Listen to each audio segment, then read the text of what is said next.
PM ने महाकुंभ के दौरान प्रयागराज के त्रिवेणी संगम से लिया गया पवित्र जल और अयोध्या की सरयू नदी का जल भी उन्हें भेंट किया। आदित्य श्रीवास्तव के साथ ब्यूरो रिपोर्ट, डीडी न्यूज। नमस्कार, स्वागत है दर्शकों एक बार फिर से आपका इस नए पैनल में। मैं निखिल और मेरे साथ मेरी सहयोगी जया और भारत और त्रिनिदाद टोबैगो साझी विरासत साझा भविष्य, ये हम एक बार फिर से आपके सामने लेकर आए हैं। प्रधानमंत्री नरेंद्र मोदी की ये त्रिनिदाद और टोबैगो की बेहद महत्वपूर्ण यात्रा जारी है और इसमें एक के बाद एक नए डेवलपमेंट्स हो रहे हैं। हम आपको सारे लाइव अपडेट्स दिखाएंगे, वहां से सीधी तस्वीरें दिखाएंगे और आपको जो कुछ घट रहा है इस यात्रा में वो उससे आपको रूबरू कराते रहेंगे। बिल्कुल, भारत और त्रिनिदाद टोबैगो साझी विरासत साझा भविष्य। Of the Republic of Trinidad and Tobago is now being awarded to the Honorable Shri Narendra Modi, Prime Minister of the Republic of India.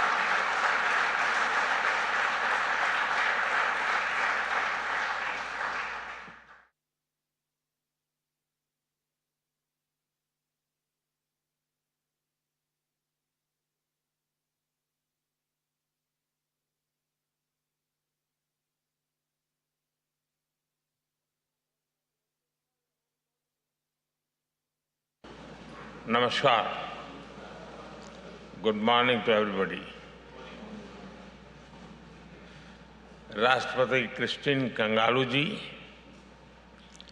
प्रधानमंत्री कमला प्रसाद बिसेसर जी, विशिष्ट अतिथिगण, सर्वोच्च राष्ट्रीय सम्मान the order of the Republic of Trinidad and Tobago से सम्मानित किए जाने पर मैं आपका, आपकी सरकार का और आपके लोगों का हृदय से बहुत बहुत आभार व्यक्त करता हूं। ये सम्मान हमारे दोनों देशों की शाश्वत और गहन मित्रता का प्रतीक है। मैं इस सम्मान को 140 करोड़ भारतवासियों की ओर से एक साझा गौरव के रूप में स्वीकार करता हूं। फ्रेंड्स, इस सम्मान का पहली बार किसी फॉरेन लीडर को दिए जाना हमारे विशेष संबंधों की गहराई को दर्शाता है। यह संबंध हमारे साझा इतिहास और सांस्कृतिक धरोहर पर आधारित है। 180 साल पहले भारत से जो लोग यहां आए थे, उन्होंने हमारी मित्रता की नींव रखी थी। भले ही उनके हाथ खाली थे, किंतु उनके मन भारतीय सभ्यता, संस्कृति और विविधता से समृद्ध थे। उन्होंने आपसी सौहार्द और सद्भाव को जो बीज बोए थे, वे आज त्रिनिदाद और टोबैगो के प्रति, उनकी प्रगति के प्रति और समृद्धि के रूप में साकार हो रहे हैं। यह बहुत गर्व का विषय है कि भारतीय समुदाय द्वारा हमारी साझी परंपरा, संस्कृति और रीति रिवाजों को आज भी संजो के रखा है। राष्ट्रपति कंगालू जी और प्रधानमंत्री कमला जी इस समुदाय की सबसे बड़ी ब्रांड एम्बेसडर्स हैं। दोनों देशों के बीच सांस्कृतिक मेलजोल कदम कदम पर दिखाई देता है। फ्रेंड्स, राष्ट्रपति कंगालू जी के पूर्वज संत तिरुवल्लुवर जी की धरती तमिलनाडु से थे। हजारों वर्ष पहले संत तिरुवल्लुवर ने कहा था, पड़ई कुड़ी कुड़मैचु नटपरण आड़ू उड़ेयान अरसरुड़ एरू, यानी मजबूत देशों के पास 6 चीजें होनी चाहिए। एक, वीर सेना, देशभक्त नागरिक, संसाधन, अच्छे जनप्रतिनिधि, मजबूत डिफेंस और ऐसे मित्र देश जो हमेशा साथ खड़े रहे। त्रिनिदाद और टोबैगो भारत के लिए वैसा ही मित्र देश है। हमारे संबंधों में क्रिकेट का रोमांच भी है और त्रिनिदाद पीपर का तड़का भी है। जब कैलिप्सो की धुन तबले की ताल से मिलती है तब हमारे संबंध और मधुर हो उठते हैं। दो संस्कृतियों के बीच गहरा सद्भाव हमारे संबंधों की बहुत बड़ी ताकत है। फ्रेंड्स, मैं इस सम्मान को हमारे संबंधों के लिए एक जिम्मेदारी के रूप में भी देखता हूं। एक करीबी और विश्वसनीय पार्टनर के रूप में हम त्रिनिदाद और टोबैगो के लोगों की स्किल डेवलपमेंट और कैपेसिटी बिल्डिंग पर बल देते रहे हैं। भारत के लिए त्रिनिदाद और टोबैगो कैरिकॉम ही नहीं बल्कि पूरे विश्व में महत्वपूर्ण पार्टनर है। हमारा सहयोग पूरे ग्लोबल साउथ के लिए महत्वपूर्ण है। दो वाइब्रेंट डेमोक्रेसीज के रूप में हम मिलकर दोनों देशों के लोगों के साथ साथ पूरी मानवता की भलाई के लिए काम करते रहेंगे। एक्सेलेंसी, एक बार फिर इस सम्मान के लिए मैं 140 करोड़ भारतवासियों की ओर से बहुत बहुत आभार व्यक्त करता हूं। यह सम्मान हमें हर क्षेत्र में नई ऊंचाइयां हासिल करने के लिए प्रेरित करता रहेगा। आप सबका बहुत बहुत धन्यवाद। Thank you. तो पीएम मोदी को ट्रिनिदाद और टोबैगो देश के सर्वोच्च नागरिक सम्मान order of the Republic of Trinidad Tobago से नवाजा गया है। एक बेहद ऐतिहासिक क्षण और प्रधानमंत्री ने इस मौके पर गहरा आभार व्यक्त किया और साथ ही कहा कि इस सम्मान को 140 करोड़ भारतवासियों की ओर से बेहद गौरव के साथ स्वीकार कर रहे हैं। यह हमारी गहन मित्रता और संबंधों की गहराई को दर्शाता है। प्रधानमंत्री ने कहा कि दोनों संस्कृतियों के बीच जो गहरा सद्भाव है वो दोनों देशों की ताकत है और ये बेहद महत्वपूर्ण पल है जब प्रधानमंत्री नरेंद्र मोदी को देश के सर्वोच्च नागरिक सम्मान से नवाजा गया है। बिल्कुल, और प्रधानमंत्री ने साथ में ये भी जोड़ा कि विदेश मेहमान के तौर पर वो पहले व्यक्ति हैं, पहले प्रधानमंत्री हैं जिनको ये सम्मान दिया जा रहा है, तो उनकी ये जिम्मेदारी भी बढ़ जाती है।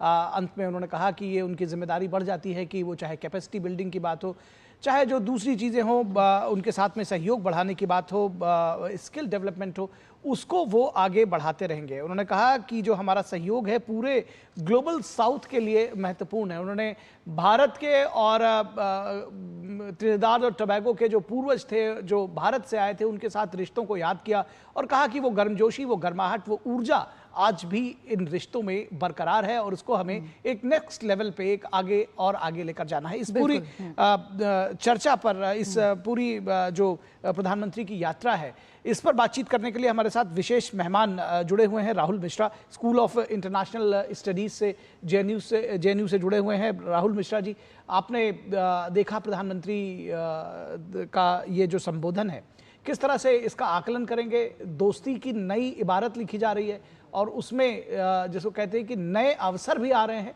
और नया इतिहास भी रचा जा रहा है।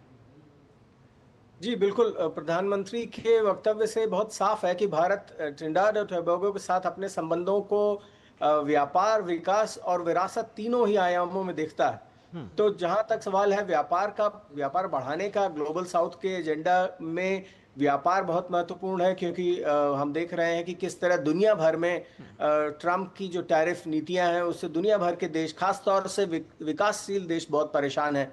उनको नहीं समझ में आ रहा है कि कैसे उनके व्यापार को बढ़ाया जाए और वैश्विक व्यापार में स्थिरता कैसे लाई जाए। तो वो बहुत महत्वपूर्ण है। विकास, जो कैपेसिटी बिल्डिंग की बात प्रधानमंत्री ने कही कि भारत ज्यादा फोकस करेगा इन एरियाज पे, तो मुझे लगता है आगे आने वाले समय में आईटेक जो स्कॉलरशिप्स थी उनकी सीटें बढ़ेंगी ट्रिनिडाद टोबैगो के लिए। जो विदेश सेवा संस्थान में या दुनिया जो भारत के जो फॉरेन पॉलिसी इंस्टीट्यूशंस है उसमें ट्रिनिडाद टोबैगो को शायद और ज़्यादा महत्व मिलेगा। लेकिन साथ ही साथ जो विरासत की बात कही उन्होंने कि दोनों ही देशों के लिए ये बहुत बहुत महत्वपूर्ण है कि किस तरह वो एक दूसरे को विश्वसनीय दोस्त और पार्टनर के तौर पे देखें।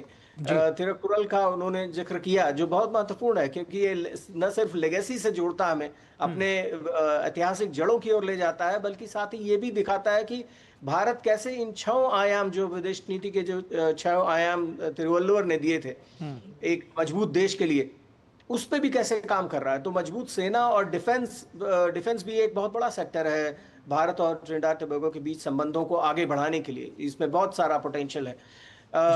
डिप्लोमेसी है, ट्रस्टेड पार्टनरशिप है, लेकिन साथ ही साथ जो लोगों का एक्सचेंज है, पीपल टू पीपल एक्सचेंज, वो बहुत महत्वपूर्ण है। तो मुझे लगता है कि वक्तव्य से जस्ट पहले जो बात आई थी कि कैसे सरयू नदी का जल और प्रयाग संगम का जल भी प्रधानमंत्री लेके गए और उन्होंने प्रधानमंत्री कमला विशेषर को दिया, तो ये दिखाता है कि कैसे हम अपनी जड़ों पे भी पानी डाल रहे हैं और उसे और मजबूत करने की कोशिश कर रहे हैं, और साथ ही साथ हम आगे आने वाले समय में विकास को कैसे सेंटर स्टेज पे लाया जाए उस पर भी काम कर रहे हैं। जी निश्चित तौर पर। तो यहाँ पर प्रधानमंत्री मोदी को ये सर्वोच्च सम्मान वहां का मिला है और ये 25वां सम्मान है और ये सम्मान पाने वाले वो पहले विदेशी नेता हैं।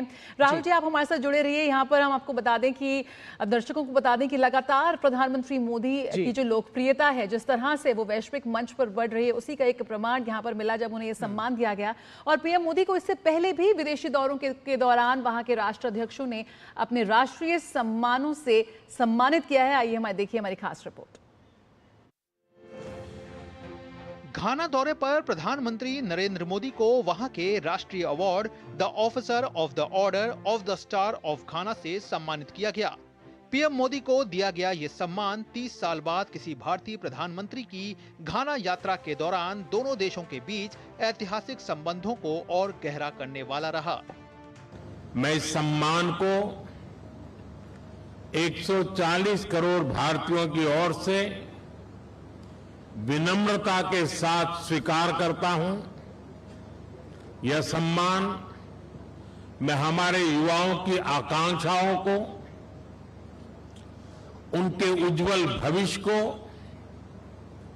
हमारी समृद्ध सांस्कृतिक विविधता और परंपराओं को और भारत गाना के ऐतिहासिक संबंधों को समर्पित करता हूं।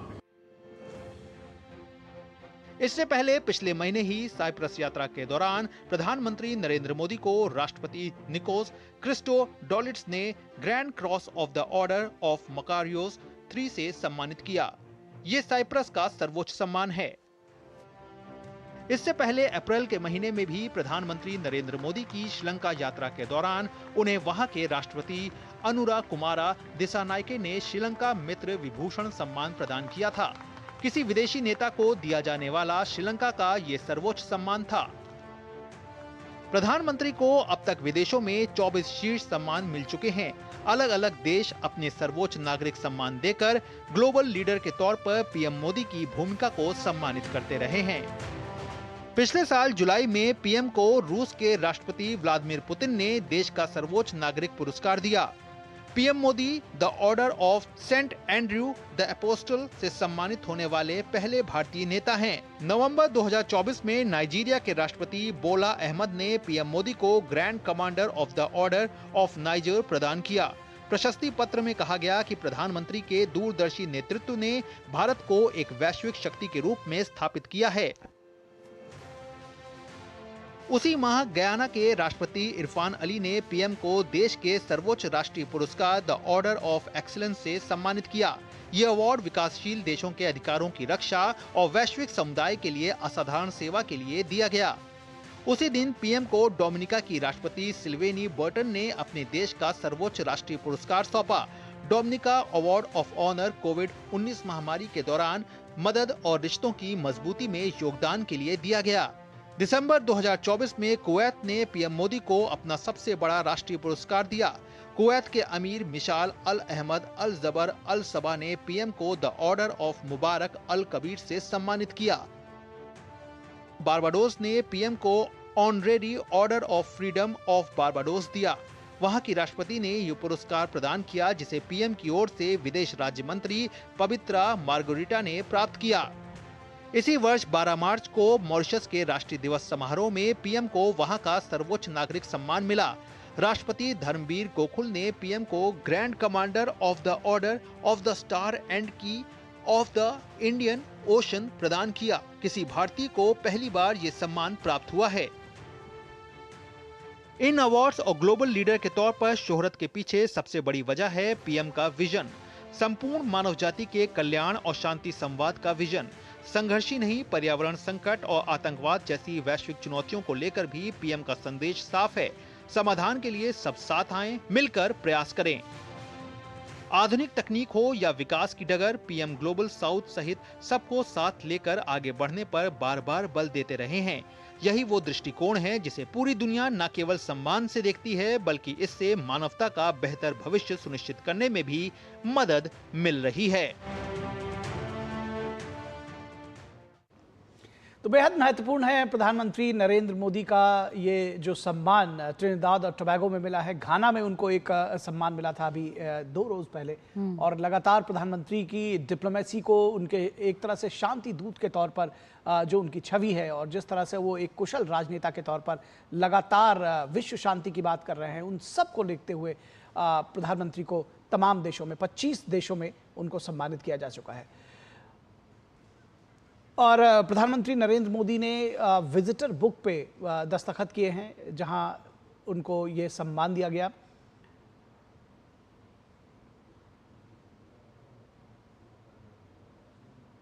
ये बेहद महत्वपूर्ण तस्वीरें, और राष्ट्रपति क्रिस्टीन कांगालू के साथ में भी उनके साथ मौजूद हैं।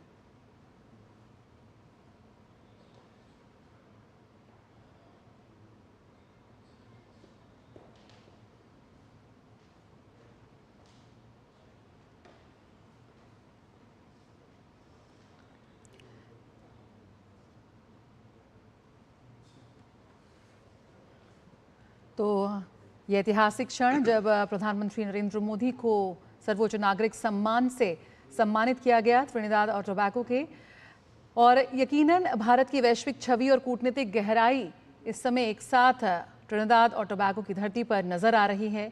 पीएम मोदी को देश का सर्वोच्च नागरिक सम्मान मिलना, order of the Republic of Trinidad Tobago, ये यात्रा सचमुच इस बात की गवाह है। इस यात्रा के मायने सिर्फ दोनों देशों के लिए नहीं, बल्कि दुनिया को एक स्पष्ट संदेश देने की बात कर रहे हैं कि भारत अब केवल साझेदार नहीं बल्कि वैश्विक नेता बन चुका है। और किस तरह से प्रधानमंत्री नरेंद्र मोदी का जो विजन है, जो संबंधों की गहराई है, रणनीतिक रूप से या भविष्य के संकेत देती हुई साफ तौर पर वो नजर आती है। बिल्कुल, ये यात्रा बेहद महत्वपूर्ण है, ये दृश्य बेहद महत्वपूर्ण है और प्रधानमंत्री नरेंद्र मोदी की, जिसको तमाम लोग इसको एक्ट वेस्ट पॉलिसी के तहत देख रहे हैं और प्रधानमंत्री नरेंद्र मोदी को मिलने वाला इस तरह का ये 25वां सम्मान है और पहले विदेशी नेता हैं जिनको त्रिनिदाद और टोबैगो ने अपने इस सर्वोच्च नागरिक सम्मान से सम्मानित किया है। पीएम मोदी ये सम्मान पाने वाले पहले विदेशी नेता हैं। तो जाहिर तौर पर इस सम्मान को की अहमियत कितनी है ये भी समझने की ज़रूरत है और किस तरह से एक विश्व नेता के तौर पर प्रधानमंत्री की छवि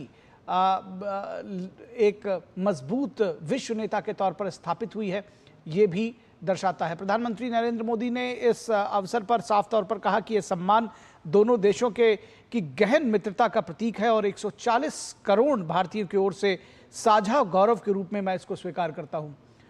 और प्रधानमंत्री ने कहा कि 180 वर्ष पहले जो हमारे पूर्वज आए थे उन्होंने इस दोस्ती की नींव रखी थी, भले ही वो खाली हाथ आए थे लेकिन हमारी विरासत और संस्कृति को वो अपने साथ लेकर आए थे। और त्रिनिदाद और टोबैगो के निर्माण में ये साझा संस्कृति, विरासत और श्रम, मेधा, प्रतिभा जो लगाई है त्रिनिदाद और टोबैगो में भारतवंशियों ने, वो निश्चित तौर पर अभूतपूर्व है और हम देख रहे हैं कि राष्ट्रपति और प्रधानमंत्री दोनों ही भारतवंशी हैं। तो ये भारतीयों के लिए भी गौरव की बात है कि आज से 180 वर्ष पहले जो उनके पूर्वज उस देश में खाली हाथ गए थे, उन्होंने अपनी श्रम से, शक्ति से, मेधा से, प्रतिभा से, क्षमता से वहाँ पर जो कुछ अर्जित किया है वो हम सबको गौरवान्वित करता है और प्रधानमंत्री नरेंद्र मोदी उनके बीच में हैं, वो भी इस बात का गौरव महसूस कर रहे हैं, सम्मानित महसूस कर रहे हैं। और जिस तरह से वो बिल्कुल, और जिस तरह से लगातार प्रधानमंत्री वहां पर पोर्ट ऑफ स्पेन उन्होंने भारतवंशियों से भी संवाद किया, एक तरह से भावनाएं और इतिहास और संस्कृति के वो जो पुल है वो फिर से जुड़ते हुए नजर आ रहे हैं। और आइए अब आपको बताते हैं कि पीएम का आगे का क्या कार्यक्रम है। अगर हम बात करें तो प्रधानमंत्री मोदी त्रिनिदाद और टोबैगो के संसद के संयुक्त सत्र को संबोधित करेंगे। ये भी बहुत महत्वपूर्ण होगा जया, क्योंकि किसी देश की संसद को संबोधित करना ये एक बड़ा सम्मान है और प्रधानमंत्री कमला प्रसाद बिसेसर के साथ द्विपक्षीय वार्ता भी महत्वपूर्ण होगी। तो दोनों देशों के बीच समझौतों, सहमति पत्रों पर हस्ताक्षर होने की उम्मीद है। भारत और त्रिनिदाद और टोबैगो के रिश्ते जो ऐतिहासिक है वो नए आयाम को छूते हुए नजर आ रहे हैं और किस तरह से नए क्षेत्रों में हम आगे प्रगति करते हुए उनमें भी भारत और त्रिनिदाद नई भागीदारी की एक शुरुआत कर सकते हैं, उसकी झलक हमें देखने को मिलेगी। कल का दिन भी बेहद खास था, पहला दिन जब उन्होंने भारतवंशियों से बातचीत की, एक तरह का भावनात्मक उनका संबोधन रहा और आज का दिन भी बेहद खास है जब सबकी निगाहें टिकी हुई हैं। उन्हें वहां के सर्वोच्च नागरिक सम्मान से नवाजा गया और अब द्विपक्षीय वार्ता की बारी है जहां पर भारत और त्रिनिदाद और टोबैगो विभिन्न क्षेत्रों में आगे बढ़ते हुए नजर आएंगे। बात हो रणनीतिक साझेदारी से लेकर कूटनीतिक साझेदारी की या बात हो आर्थिक क्षेत्र की, तमाम ऐसे नए क्षेत्र भी हैं जिनके तहत दोनों देश यहां पर आगे बढ़ते हुए नजर आ रहे हैं। निश्चित तौर पर तमाम क्षेत्र ऐसे हैं जिसमें दोनों देश आगे बढ़ते हुए नजर आ रहे हैं। जब आज प्रधानमंत्रियों के बीच में द्विपक्षीय वार्ता होगी उसके बाद बहुत कुछ निश्चित तौर पर ये जानने की उत्सुकता होगी कि किन विषयों पर बातचीत हुई और क्या कुछ समझौते हुए, क्योंकि ये बहुत महत्वपूर्ण है कि व्यापार भी है, निवेश भी है और उसके साथ ही साथ जब हम सांस्कृतिक विरासत, साझी सांस्कृतिक विरासत की बात करते हैं तो वो उस बात को और एक स्टेप फर्दर, एक कदम और आगे लेकर जाता है। इन्हीं विषयों पर बातचीत करेंगे। हमारे साथ professor Rahul Mishra school of international studies JNU से जुड़े हुए हैं। और राहुल जी, आपसे अगर हम समझना चाहें और सबसे पहले जिस तरह से हम तमाम बातें कर रहे हैं कि सांस्कृतिक विरासत है, साझा विरासत है, 180 वर्ष पहले हमारे पूर्वज वहाँ पर गए थे, आज अगर हम इसको 21वीं सदी में बदलती हुई जो आज का वक्त है उसमें त्रिनिदाद और टोबैगो के साथ अपने संबंधों को अगर हमको परिभाषित करना हो, किस नई दिशा में हम ले जा रहे हैं, किसकी जरूरत है? देखिए, भारत और त्रिनिदाद टोबैगो के जो 180 साल के संबंधों को, जैसा प्रधानमंत्री जी ने कहा, इन संबंधों को अगर हम देखें तो एक ऐसा भी वक्त था जब भारत और त्रिनिदाद टोबैगो दोनों में भारतीयों की स्थिति बहुत खराब थी। वो गुलामों की तरह उनको देखा जाता था, उनके साथ निर्ममता पूर्वक व्यवहार किया गया। गिरमिटिया जो त्रिनिदाद टोबैगो गए उनकी भी हालत वैसी ही थी। जैसी भारत में गुलाम देश में हमारी हालत थी। पिछले 70 सालों में, खासतौर से पिछले दशक में जितना विकास हुआ है, और ट्रिनिडाद टोबैगो की बात करें तो 2000 से जितना विकास ट्रिनिडाद टोबैगो में आर्थिक स्तर पर हुआ है, ये और साथ ही साथ इसके साथ जो जुड़ी हुई चीज है वो कैसे भारतीय मूल के लोग ट्रिनिडाद टोबैगो में वहां की राजनीति के जो सेंटर स्टेज है उस पर आए हैं। ये इन दोनों चीजों को अगर मिला के देखा जाए तो 180 साल में पूरा इतिहास पलट के भारत एक तो ये बेहद महत्वपूर्ण है। और हम आपको बताएं कि त्रिनिदाद टोबैगो की राष्ट्रपति क्रिस्टीन कार्ला कांगलू ने कहा है कि प्रधानमंत्री नरेंद्र मोदी को सर्वोच्च नागरिक सम्मान देते हुए गौरव का अनुभव हो रहा है। उन्होंने कहा कि भारत लगातार एक सच्चे मददगार की तरह मजबूती के साथ त्रिनिदाद टोबैगो का उसने साथ दिया है। Trinidad and Tobago is immensely glad to have been able to bestow upon you, sir, our nation's highest honor, in recognition of the tremendous work that you have done with our nation over the years, and for the kindness and the generosity which you have always shown to our country, and indeed our region. Your kindness and generosity to the people of Trinidad and Tobago are legendary. They have been shown time and time again, including, as we have heard, during the crisis of the COVID-19 pandemic, when 40,000 doses of COVID-19 vaccines arrived in Trinidad and Tobago as a result of your personal intervention and action. That act of kindness only further strengthened the long-standing relationship between the governments and people of both of our countries.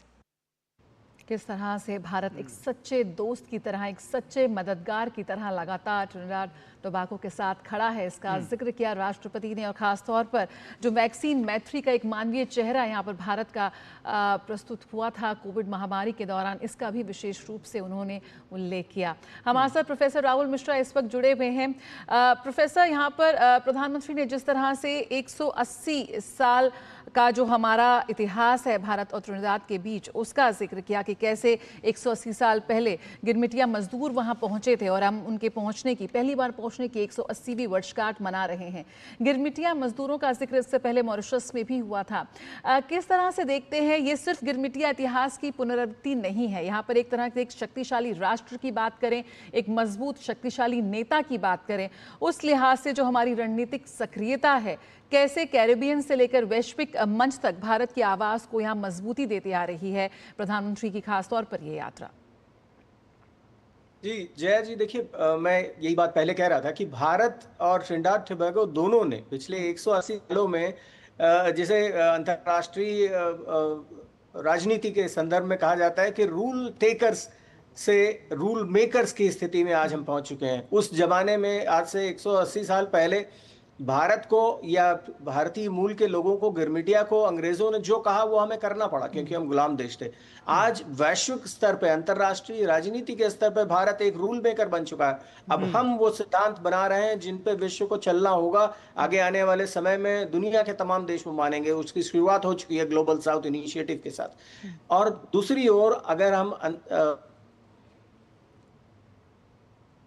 तो Trinidad Tobago में गिरमिटिया वहां मजदूर की तरह गए थे। आज वहां देश के राष्ट्रपति और प्रधानमंत्री दोनों महिलाएं और दोनों भारतीय मूल की हैं। तो रूल टेकर से रूल मेकर का ये जो ट्रांजिशन है, ये ग्लोबल पॉलिटिक्स पे भी हुआ, अंतर्राष्ट्रीय राजनीति के स्तर पे भी हुआ और लोकल जो राजनीति है उसके स्तर पे भी हुआ। और भारतीयों का कितना बड़ा इसमें योगदान है, ये भी बहुत महत्वपूर्ण है। इस संदर्भ में मुझे लगता है कि भारत और ट्रिनिडाद टोबैगो दोनों देशों की हमें जो कंट्रीब्यूशन है उसको समझना होगा, उसको अप्रिशिएट करना होगा।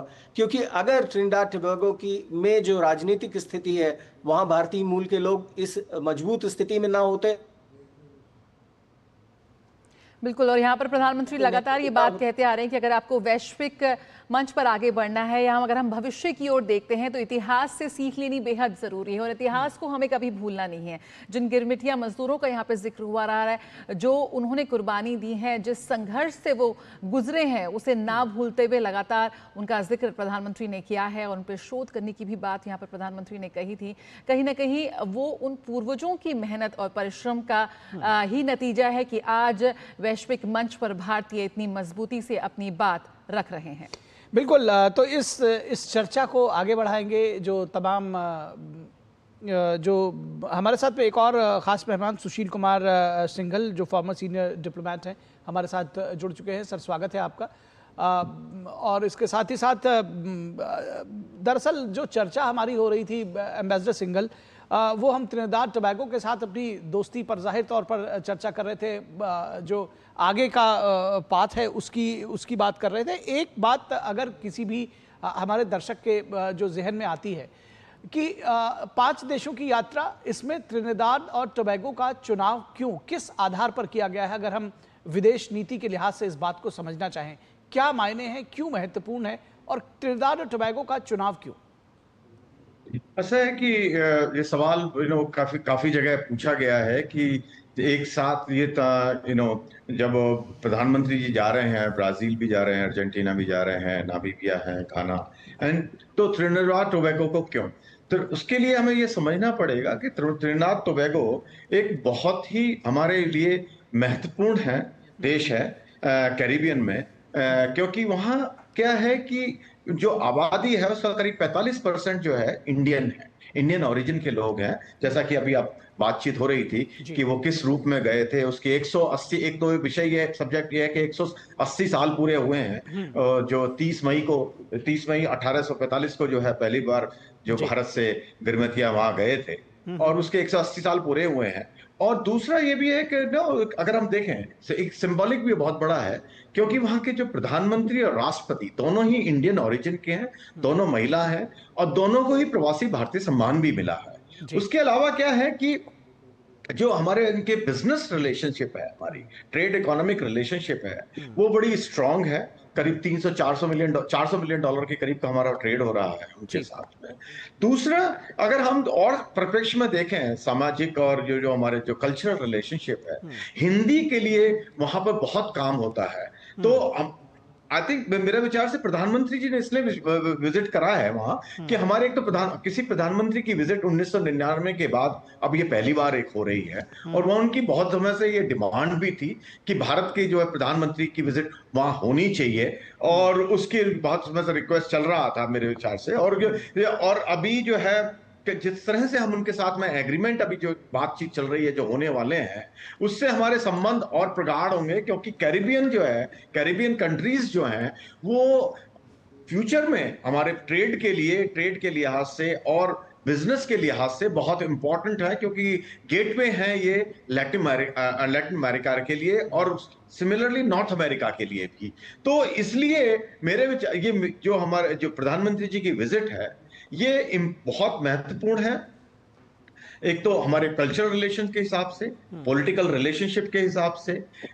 दूसरा जो है ये जो हमारा जो संबंध है उनका, वो एक उसके लिए जरूरी था कि हमारे यहाँ से प्रधानमंत्री जी की विजिट हो, और तो इसलिए ये बहुत महत्वपूर्ण हो गया कि प्रधानमंत्री जी वहां जाएं, और उसके लिए जो है, और जिस तरह से उनको सम्मान मिल रहा है, जिस तरह से वहां बातचीत हो रही है, वो मेरे ख्याल से जरूरी था कि प्रधानमंत्री जी वहां जाए। उसके लिए उसके बिना उसके बात नहीं होना था, क्योंकि वो भी फील कर रहे थे कि हम जो है हमारे यहाँ विजिट नहीं हो रही है लीडरशिप की। तो इस वजह से मेरे विचार से ये विजिट हुई है, और उसका मेरे ख्याल में दूरगामी परिणाम भी होंगे हमारे लिए, जो फायदेमंद साबित हो। जी, निश्चित तौर पर परिणाम भी इसके निकल कर आएंगे, इस बात की उम्मीद जताई जा रही है।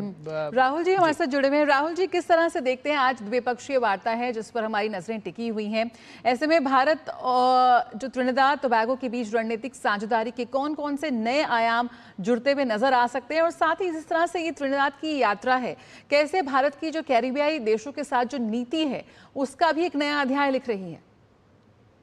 जी बिल्कुल, मुझे लगता है कि भारत और त्रिनिदाद टोबैगो के बीच में जो एग्रीमेंट साइन होंगे, उनका एक फ्यूचरिस्टिक दूरगामी परिणाम को ध्यान में रखने वाले एग्रीमेंट साइन होंगे, नए सेक्टर्स में फोकस होगा। ऊर्जा ऑफ कोर्स बहुत इंपॉर्टेंट सेक्टर है, लेकिन मुझे लगता है कि कंप्यूटर, आईसीटी टेक्नोलॉजी के क्षेत्र में, maritime security, cyber security, UPI पे भारत बहुत फोकस कर रहा है। इन तमाम और सांस्कृतिक संबंध हैं, इन पे बहुत ज़्यादा फोकस मुझे लग रहा है कि होगा। और ये इसलिए इम्पॉर्टेंट है क्योंकि ट्रिनिडाद टोबैगो एक हाईली डेवलप्ड इकोनॉमी है, डेवलप्ड कंट्री है।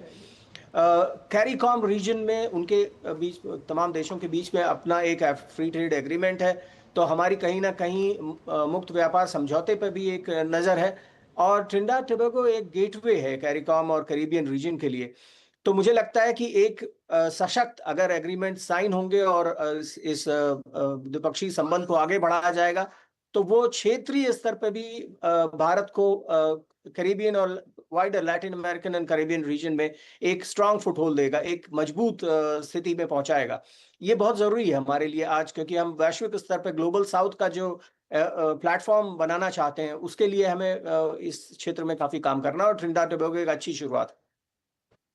हमारी जया कुछ वीडियो वॉल के जरिए इस बात को हमारे दर्शकों को समझाएंगे, एक्सप्लेन करेंगे कि प्रधानमंत्री नरेंद्र मोदी की ये जो त्रिनिदाद और टोबैगो की यात्रा हो रही है किन मायनों में अहम है, क्यों है ये खास, जया बताएंगी। बिल्कुल, यहाँ पर अगर हम बात करें तो पीएम मोदी की त्रिनिदाद टोबैगो यात्रा इतनी महत्वपूर्ण क्यों है, इतनी अहम क्यों है। सबसे पहला पहलू ऐतिहासिक पृष्ठभूमि और भावनात्मक जो जुड़ाव है दोनों देशों का, अगर हम बात करें तो कई अहम बिंदु इसमें निकल कर आते हैं। 1999 के बाद पहली द्विपक्षीय यात्रा है प्रधानमंत्री नरेंद्र मोदी की यात्रा, इसलिए भी बेहद खास है क्योंकि 1999 के बाद ये पहली बार कोई भारतीय प्रधानमंत्री वहां पहुंचा है। और किस तरह से कैरिबियाई द्वीपों में भारत की जो रणनीतिक सक्रियता है उसका ये प्रतीक मानी जा रही है ये बेहद अहम यात्रा। 40% से ज्यादा आबादी जो है वो भारतीय मूल की है। भारतीय संस्कृति, भारतीय रीति रिवाज कितनी महत्वपूर्ण वहां पे अहमियत रखते हैं, इसकी एक झलक हम लगातार देख रहे हैं। 30 मई 1845 से शुरू होते हैं भारत और त्रिनिदाद के संबंध, यानी कि बहुत ही ऐतिहासिक संबंध है। और त्रिनिदाद और टोबैगो को स्वतंत्रता मिलने के तुरंत बाद से ही भारत और उसके बीच संबंध, जो राजनीतिक संबंध है वो स्थापित हो गए थे। फतेह रजाक नामक जहाज 225 भारतीय गिरमिटिया मजदूरों को लेकर त्रिनिदाद पहुंचा था। ये उसी गिरमिटिया मजदूरों का जिक्र यहाँ पर हो रहा है जिसके बारे में लगातार हम बात कर रहे हैं कि कैसे साल 1845 से लेकर 1917 के बीच करीब 1.5 लाख भारतीय मजदूर त्रिनिदाद आए। इसमें ज्यादा संख्या में यूपी और बिहार के मजदूर थे जो वहां पहुंचे और वहां पर इंडेंचर्ड लेबर जिसका जिक्र लगातार किया जाता है उसकी एक बात यहां पर हो रही है। दोनों देशों के संबंधों में जो जनसंख्या कूटनीति है वो बहुत बड़ी भूमिका है, यानी कि जो अप्रवासी भारतीय हैं वो ना सिर्फ उस देश के जहां वो मौजूद होते हैं वहां की इकोनॉमी में, वहां की अर्थव्यवस्था में एक अहम रोल अदा करते हैं, बट भारत के साथ जुड़ते हुए जहां जहां वो पूरे विश्व में मौजूद है वहां पर एक लघु भारत को भी लगातार जीवित रखते हैं। राजनयिक और रणनीतिक महत्व का अगर हम जिक्र करें तो राष्ट्रपति और पीएम दोनों भारतीय मूल की महिलाएं हैं, यानी कि भारतीय संस्कृति, भारतीयता की जो स्वीकार्यता है उसकी झलक यहां पर ये पेश करती हैं। और औपचारिक राजनयिक संबंधों की अगर हम बात करें तो 31 अगस्त 1962 को ये स्थापित हुए थे। 1962 में उसको स्वतंत्रता मिली त्रिनिदाद और टोबैगो के, और उसके तुरंत बाद भारत और त्रिनिदाद के जो संबंध हैं उनकी शुरुआत हो गई। भारत ने सबसे पहले राजनयिक संबंध स्थापित किए। किस तरह से एक नवनिर्वाचित देश को आगे बढ़ाते हुए, उसे प्रोत्साहित करते हुए भारत ने अपनी इस नीति को आगे बढ़ाते हुए उसके साथ राजनयिक संबंध स्थापित किए, इसका भी गवाह है भारत और त्रिनिदाद टोबैगो के रिश्ते। द्विपक्षीय संबंधों में विभिन्न स्तरों पर निरंतर प्रगति हो रही है, लगातार विभिन्न मंचों पर लगातार संबंधों में लगातार संवाद हो रहे हैं, जिसकी वजह से इतने वर्षों में भी भारत और त्रिनिदाद टोबैगो लगातार एक साथ जुड़े हुए हैं। जो मददगार, एक फर्स्ट रिस्पॉन्डर के रूप में, एक बेहद मजबूत साझेदारी के रूप में भारत लगातार खड़ा है। कोविड काल में जो दोस्ती की मिसाल भारत ने कायम की है उसका गवाह इस वक्त पूरा विश्व है। भारत ने भेजी थी वैक्सीन की 40,000 खुराकें, जिसका जिक्र अभी त्रिनिदाद की राष्ट्रपति ने किया कि कैसे एक मजबूत मददगार के रूप में भारत ने अपना फर्ज अदा किया और दोस्ती की एक मिसाल कायम की। कोविड काल में जब पूरी दुनिया इस वक्त बेहद मुश्किल स्थिति से गुजर रही थी, मेडिकल उपकरणों की खेप भी पहुंचाई गई भारत की ओर से, और जो एक मैत्री की, एक दोस्ती की एक नई मिसाल यहाँ पर भारत ने काम की, वो भूतपूर्व है और आज तक उसकी लगातार चर्चा होती है। वैक्सीन मैत्री का एक जो मानवीय चेहरा वैश्विक मंच पर भारत का नजर आया, भारत का प्रस्तुत हुआ, वो उल्लेखनीय है और उसका जिक्र यहाँ पे किया। ना सिर्फ त्रिनिदाद टोबैगो बल्कि दुनिया के कई देशों को भारत ने यहाँ पर वैक्सीन प्रोवाइड की, और यहाँ पर जिस तरह से भारत और त्रिनिदाद के संबंधों में और गहराई मिली है, उसकी एक झलक यहाँ मिल रही है। निश्चित तौर पर जया, आपने बहुत ही शानदार तरीके से इस चीज़ को एक्सप्लेन भी किया, और इस पर हम लगातार बात भी करते रहे कि किस तरह से भारत के संबंध जो है वो त्रिनिदाद और टोबैगो से महत्वपूर्ण है। क्यों महत्वपूर्ण है, इसका आपने विस्तार से चर्चा किया। इन बातों को हम और एक विस्तार देंगे। हमारे साथ दो खास मेहमान, ambassador Sushil Kumar Singhal, former senior diplomat, और प्रोफेसर राहुल मिश्रा अभी हमारे साथ चर्चा में जुड़े हुए थे। इनसे हम इस चर्चा को आगे बढ़ा रहे थे। एम्बेसडर सिंघल, अगर आपके साथ हम इस वार्ता को, इस चर्चा को आगे बढ़ाएं, थोड़ी सी समझ बढ़ाना चाहें अपनी भी और अपने दर्शकों की, और ये समझना चाहें कि जब हम जनसंख्या कूटनीति की बात करते हैं, आपने देखा कि लगातार जो भारत के 180 वर्ष पहले से जो संबंध हैं उसकी बात हो रही है। जो गिरमिटिया मजदूर यहाँ पर आए थे, एक परंपरा का सांस्कृतिक साझा विरासत की बात हो रही है। किस तरह से भारत की सॉफ्ट, जिसको कहते हैं कि ये अगर उनकी जो जिसको कहते हैं ना कि विदेश नीति में ये सारी चीज़ें बहुत महत्वपूर्ण होती हैं, और ख़ासतौर पर अगर किसी देश की 40-45% आबादी आपके देश से सीधा उसका संबंध हो, तो इसको जनसंख्या कूटनीति कहा जाएगा। कैसे ये फर्क डालती है दूसरे देशों में और त्रिनिदाद और टोबैगो के बीच में हमारे संबंधों को? देखिए, ऐसा है कि जो आपका सवाल बड़ा महत्वपूर्ण है, क्योंकि जो हम सॉफ्ट पावर प्रोजेक्शन जिसको हम बात करते हैं आज के जमाने में, जो कि काफी लोग इसको इस्तेमाल करते हैं, वो जिस तरह से अभी आपने बताया, कहा कि 40-45% वहां की आबादी भारतीय मूल की है, और जिस तरह से उन्होंने अपनी संस्कृति को संजो के रखा है और ट्रेडिशंस को उन्होंने वहां पे दिखाया है और उसको एक्सपोज किया है, और जो वहां की जो मूल निवासी हैं वो उसको देख रहे हैं, तो उनको जैसे योग है फॉर एग्जाम्पल, वो जो है वहां पे इतना पॉपुलर हो गया है। हिंदी जो है भारत के अलावा जो कुछ और देशों में, त्रिनिदाद उनमें सबसे आगे है, जहाँ की हिंदी का प्रचलन इतना ज्यादा बढ़ गया है कि वहाँ की जो लोकल की भाषा है उसमें भी हिंदी के शब्द इस्तेमाल होते हैं, और उस जो भारतीय मूल के लोग हैं वो वहाँ की जो लोकल पॉपुलेशन है उसको वो उन्होंने उसको समझाया है, दिखाया है कि भारतीय संस्कृति क्या होती है। तो उससे जो हमारी जो रिलेशनशिप है, जैसे वहाँ के डिप्लोमेट आते हैं या स्टूडेंट्स आते हैं जो भारतीय मूल के नहीं हैं लेकिन वो इंडिया आते हैं, तो वो जो बात करते हैं तो वो कहते हैं हमने भी भारत में ये देखा, हमने त्रिनिदाद में देखा कि इस तरह की प्रैक्टिस होती है और इसमें हमें इस तरह के फायदे होते हैं। आयुर्वेदा है फॉर एग्जाम्पल, वो जो है वहां बड़ा प्रचलित है, क्योंकि जो भारतीय मूल के लोग हैं वो उसके साथ में अपने साथ में संजो कर ले गए थे। उसी का फायदा एक तरीके से हमें कहना चाहिए कि उसका हम भारत जो को हो रहा है, क्योंकि भारत की जो परंपराएं हैं, जो हमारी अच्छाइयां हैं, वो ऑलरेडी वहां पर एक्सपोज हो रही हैं, ऑलरेडी लोग जानते हैं उसके बारे में। तो जब हम उससे बारे में बात करते हैं तो उनको समझने में बहुत आसान होता है। तो जो इंडियन फिल्म है, जो इंडिया, तो वो बड़ी पॉपुलर है वहां पर, और तो उनको भारत की जो प्रति उनकी जो संबंध है, उसको जो संवेदना है, वो बड़ी साफ हो पाती है, क्योंकि ऑलरेडी उन्हें कनेक्ट हो चुका है। बिल्कुल, तो और ये कहीं ना कहीं जो भारत वंशियों का ये जुड़ाव हम देख रहे हैं, जिस डायस्पोरा डिप्लोमेसी को किस तरह से एक नई ऊंचाई दे रहा है, और जब भी प्रधानमंत्री बाहर जाते हैं तो कहीं ना कहीं एक कोशिश रहती है उनकी, कोई ना कोई मौका देखकर, पल देखकर जो वहां पर भारतवंशी मौजूद है उनसे वो बात कर सके, उनसे संवाद कर सके।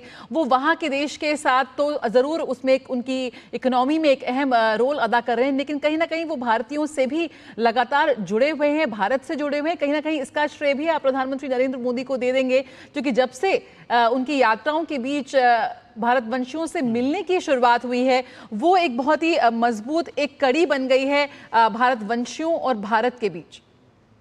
बिल्कुल, आप बिल्कुल सही कहा आपने, क्योंकि प्रधानमंत्री जो है उनका हमेशा कोशिश है कि जो भारतीय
प्रधानमंत्री नरेंद्र मोदी त्रिनिदाद और टोबैगो की संसद पहुंचे हैं, जहां उनको गार्ड ऑफ ऑनर दिया गया है। ये तस्वीरें आप देख रहे हैं। प्रधानमंत्री का त्रिनिदाद और टोबैगो का दौरा बेहद महत्वपूर्ण। प्रधानमंत्री नरेंद्र मोदी त्रिनिदाद और टोबैगो की संसद में पहुंचे हैं, जहां उनको गार्ड ऑफ ऑनर दिया गया है। पीएम मोदी की 5 देशों की यात्रा का ये दूसरा चरण है। त्रिनिदाद और टोबैगो पहुंचे हैं प्रधानमंत्री। बेहद महत्वपूर्ण है ये यात्रा इस लिहाज से भी कि जो संपर्क और संबंध जिनको 180 वर्ष पुराने जिनको कहा जा रहा है, उनके साथ में एक नया जीवन मंत्र फूंकने जैसा है प्रधानमंत्री का ये दौरा।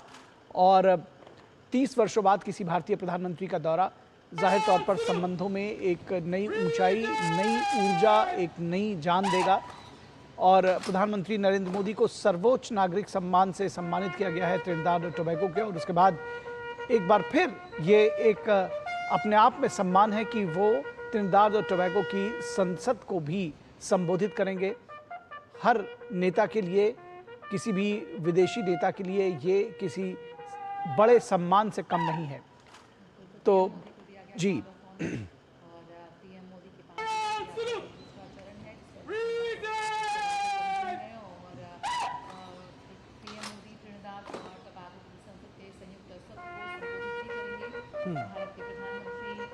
मोदी दुनिया के सबसे लोकप्रिय नेताओं में से एक हैं और कई विदेशी संसदों को संबोधित करने का उन्हें अनूठा अवसर मिला है। यकीनन ये पहुंच वैश्विक मंच पर भारत की बढ़ती भूमिका और प्रधानमंत्री नरेंद्र मोदी की एक राजनेता और एक वैश्विक नेता की भूमिका को और मजबूती प्रदान करती हुई नजर आती है। जी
The Honorable Jagdeep Singh, Member of Parliament, Speaker of the House of Representatives.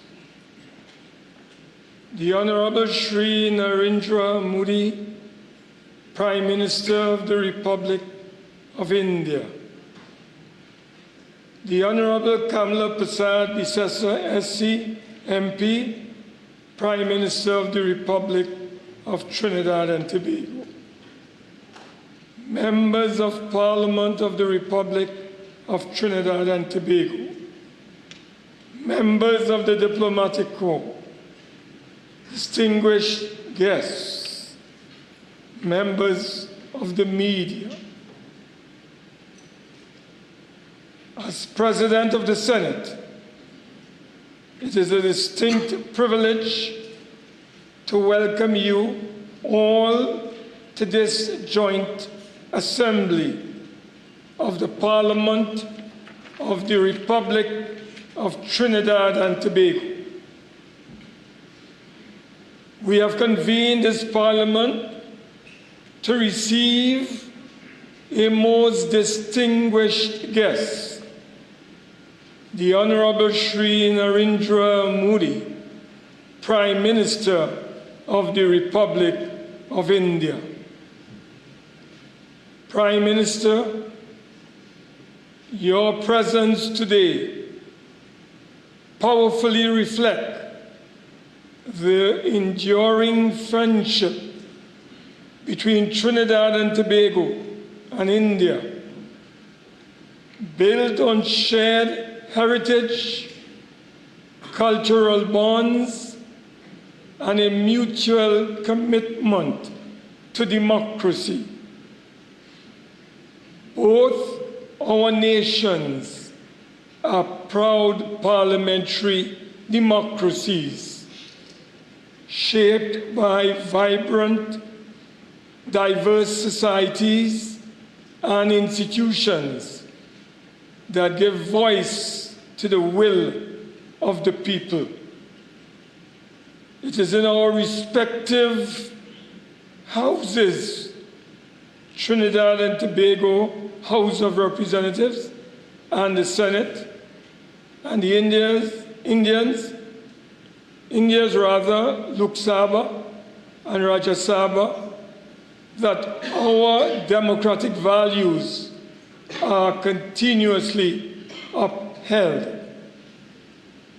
Our history of parliamentary engagement is long and meaningful.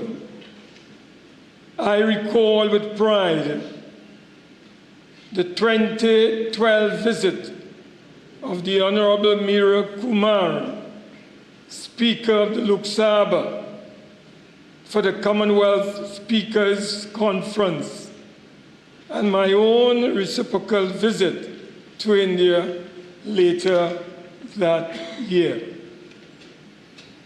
These exchanges have reaffirmed our dedication to dialogue, mutual learning, and inter-parliamentary cooperation. On behalf of all members of Parliament and the people of the Republic of Trinidad and Tobago, I extend to you, Honorable Prime Minister, a warm and heartfelt welcome. Welcome.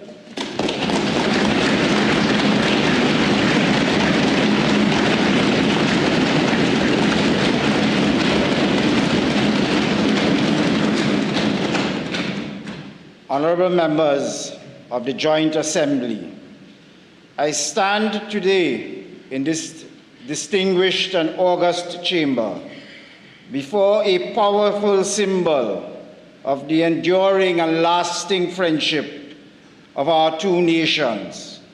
Honorable Prime Minister, the Speaker's chair was gifted to this Parliament by the Government of India in 1968.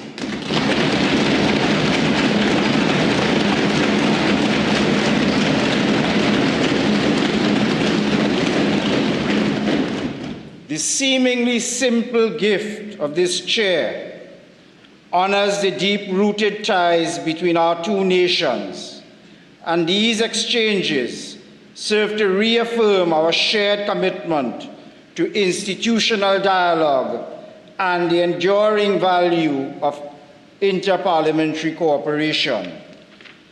I therefore, with the utmost privilege and profound pride, now invite you the Honorable Shri Narendra Modi, Prime Minister of the Republic of India, to address this joint assembly.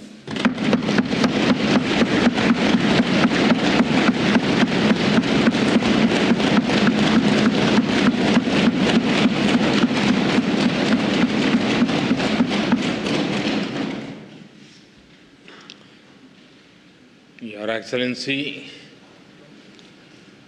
Prime Minister Kamala Prasad Visheshar ji, Honorable President of the Senate, Mr. Wade Mark, Honorable Speaker, Mr. Jagdev Singh, Honorable Ministers, distinguished members of Parliament, Namaskar, Suprabhat, good morning. I'm deeply honored to stand before you, the elected representatives of a proud democracy and a friendly nation. I bring greetings from 1.4 billion people of India. I also bring warm wishes from the people of Ghana, the country I visited just before arriving here. I'm humbled to be the first Indian Prime Minister to speak to you in this iconic Red House.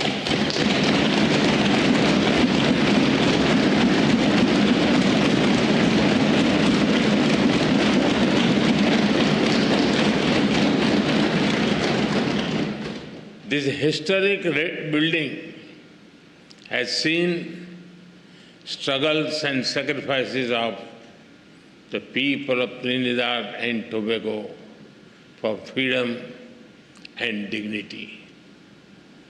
Over the past 6 decades, it has stood strong as you built a just, inclusive, and prosperous democracy.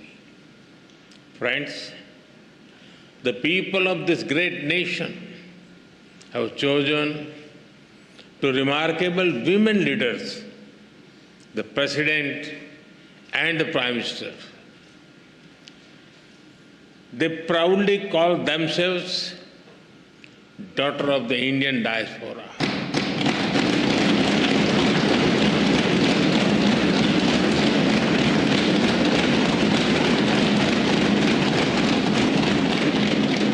They take pride in their Indian heritage.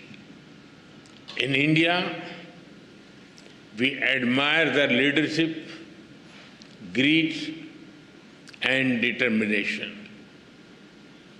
They are living symbols of the relationship between our countries, built on shared roots and shared dreams. Distinguished members, both our nations rose from the shadows of colonial rule to write our own stories with courage as our ink and democracy as our pen. Today, both our nations stand as proud democracies and pillars of strength in the modern world. A couple of months ago, you celebrated the Festival of Democracy by participating in elections. I congratulate the people of this country for their wisdom and vision for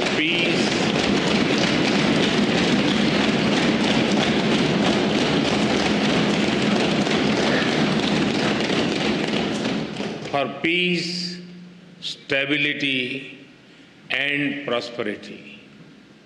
I also congratulate the newly elected members of this august House.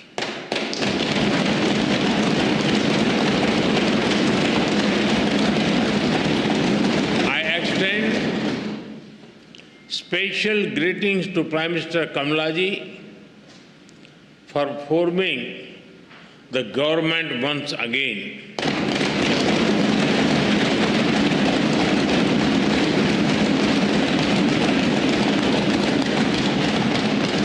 And I wish her continued success as she leads this great nation towards sustained growth and prosperity. Friends, when I look at the golden words of the Speaker's chair from the people of India to the people of Trinidad and Tobago, I feel a deep sense of emotion. That chair is not just a piece of furniture, but a powerful symbol of the friendship and trust between our two nations.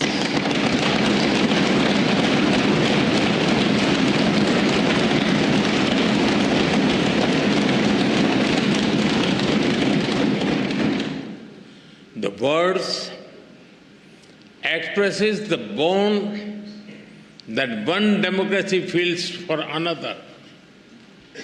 आप सभी जानते हैं, भारतीयों के लिए democracy सिर्फ एक political model भर नहीं है, हमारे लिए ये वे ऑफ लाइफ है, हमारी हजारों वर्षों की महान विरासत है।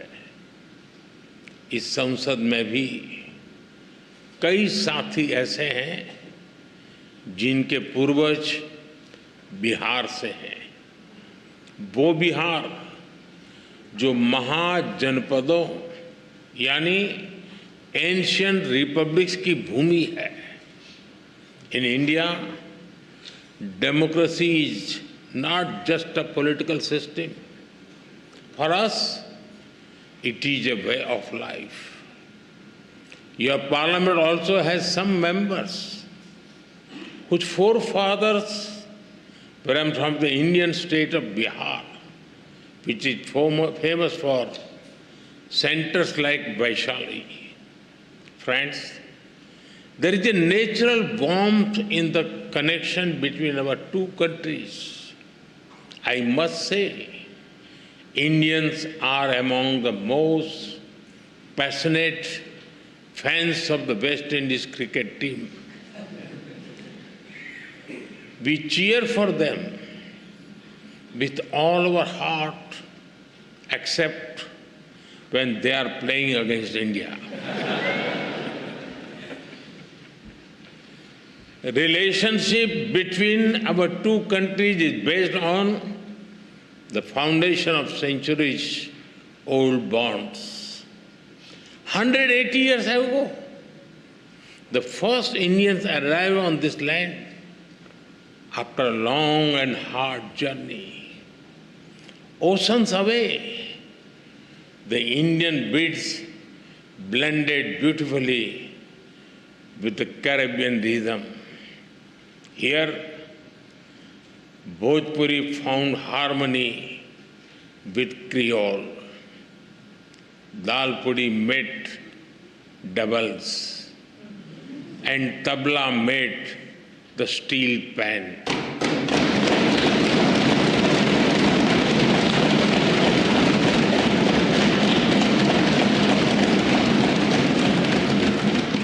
Today, the people of Indian origin are proud bearers of the red, black, and white flag. From politics to poetry, cricket to commerce, calypso to chutney, they contribute to every field. They are an integral part of the vibrant diversity that you all respect. Together, you have built a nation that lives its motto, together we aspire, together we achieve.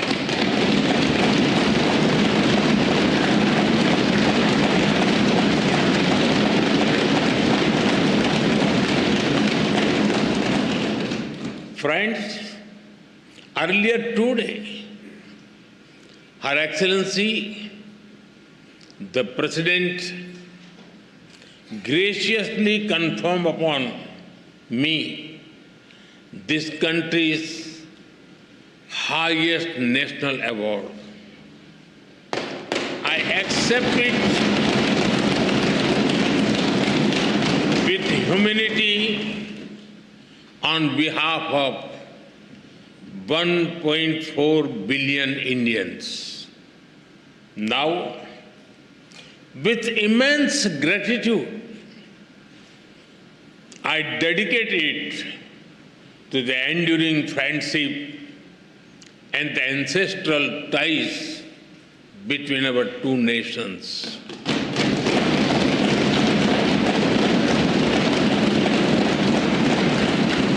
Friends, I'm delighted to so many women members in this House.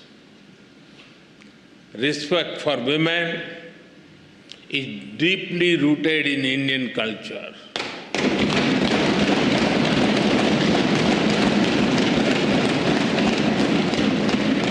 One of our important holy texts, the Skanda Purana, says, Dashaputro sama kanya Dasaputran pravardhayan Yat phalam labhate mratyam tat labhyam kanya ekaya. It means one daughter brings as much happiness as 10 sons. We are strengthening the hands of women to build a modern India. From space to sports, startups to science, education to enterprise, aviation to armed forces, they are leading India to a new future in various domains. Like you, we have a women who rose from humble beginnings to become our president.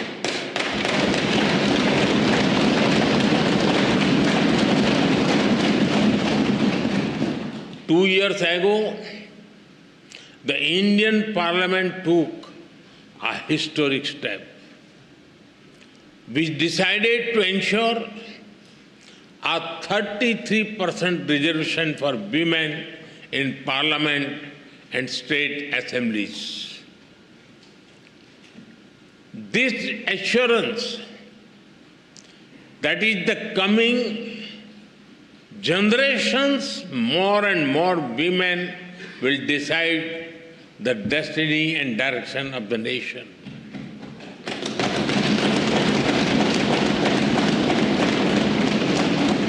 Women leaders are also thriving at the grassroots in India. Around 1.5 million elected women power local governor institutions. We are in an era of women-led development. This was also one of the important themes that we furthered during our G20 presidency. हम भारत में women lead development का एक नया model विकसित कर रहे हैं। अपनी G20 प्रेसिडेंसी के दौरान भी इस मॉडल की सफलता को हमने पूरी दुनिया के सामने रखा है। Distinguished members, today India is the fastest growing major economy in the world. Every sector, every region And every society is part of this growth story. India's growth is inclusive and people-centric. A recent report of the International Labour Organization notes that India's social security and welfare umbrella covers 950 million people. That is almost 1 billion people, which is a greater population than most countries in the world. Our vision for such inclusive growth does not stop at our borders. We see our development also as a responsibility towards others, and our priority will always be the global South.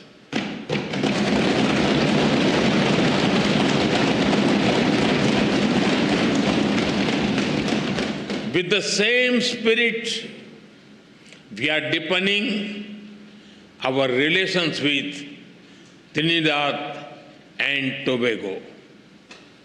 Our trade will continue to grow. We will encourage our businesses to invest more in this country. Our development partnership will expand. Training capacity, building, and skill development will keep human development as its center. Health has been and will remain a key part of our partnership. Many Indian doctors and healthcare workers have been serving here with distinction. We are glad that you have decided to recognize Indian medical standards. This will ensure access to high-quality, affordable medicine for all. We also welcome your decision to adopt the UPI digital payment system. It is a major step forward. UPI has revolutionized digital payments in India. Powered by the platform, India has become the nation with the highest number of real-time digital payments in the world.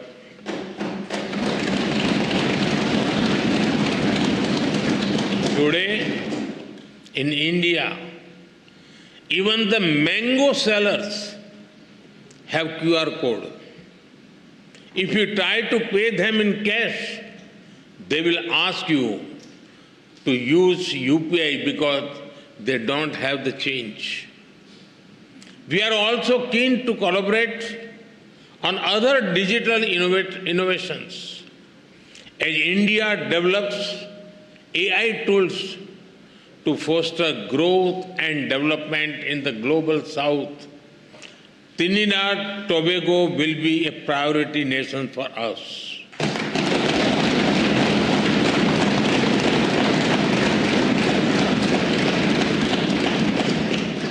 We will share our expertise in agriculture, horticulture, and food processing.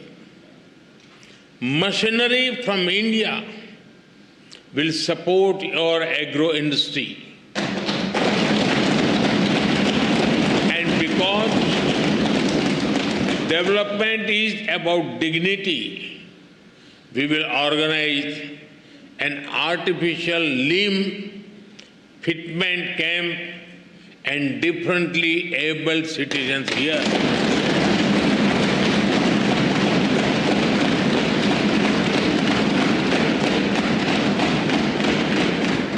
For us, there are no limits to our cooperation with you.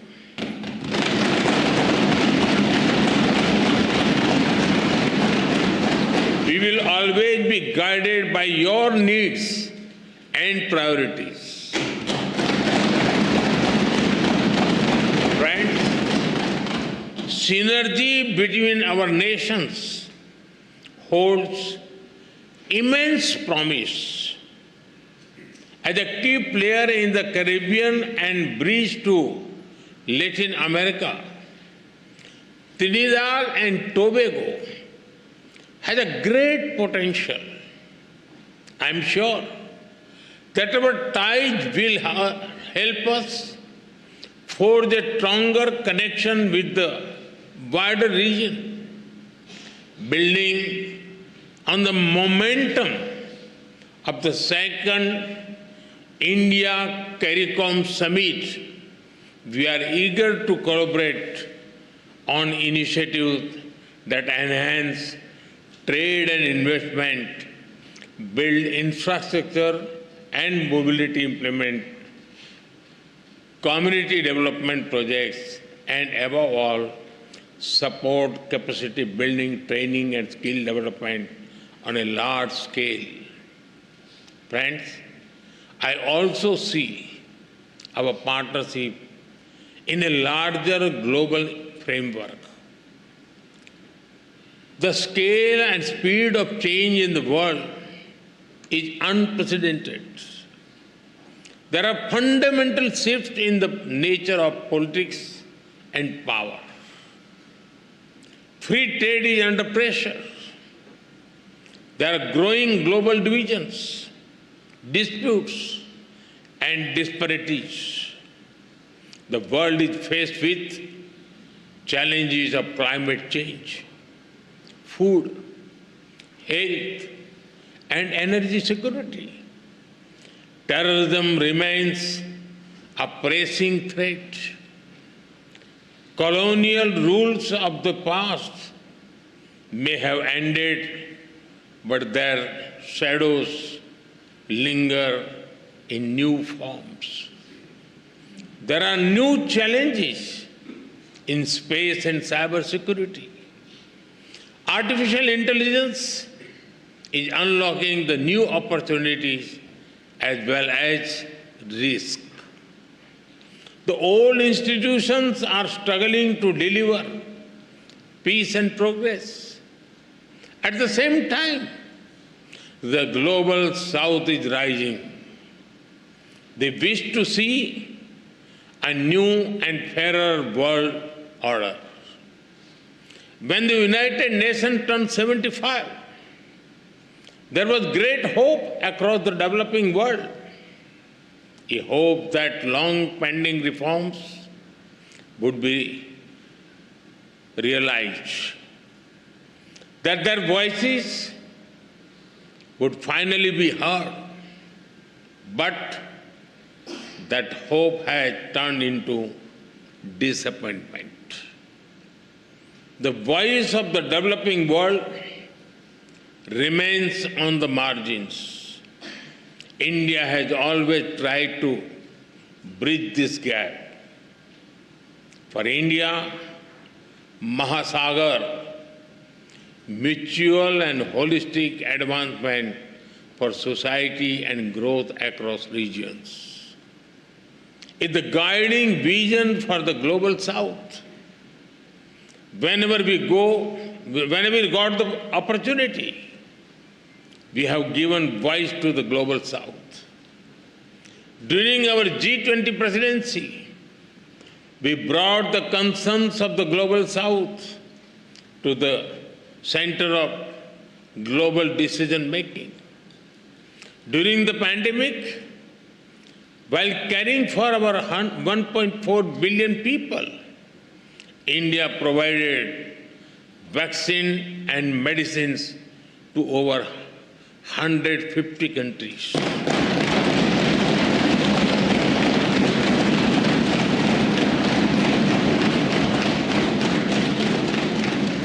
In times of disaster, we have responded swiftly with aid, relief, and solidarity. Our development partnerships are demand-driven, respectful, and without conditions. Distinguished members, It is time for us to work together to give the global South its rightful seat at the right table.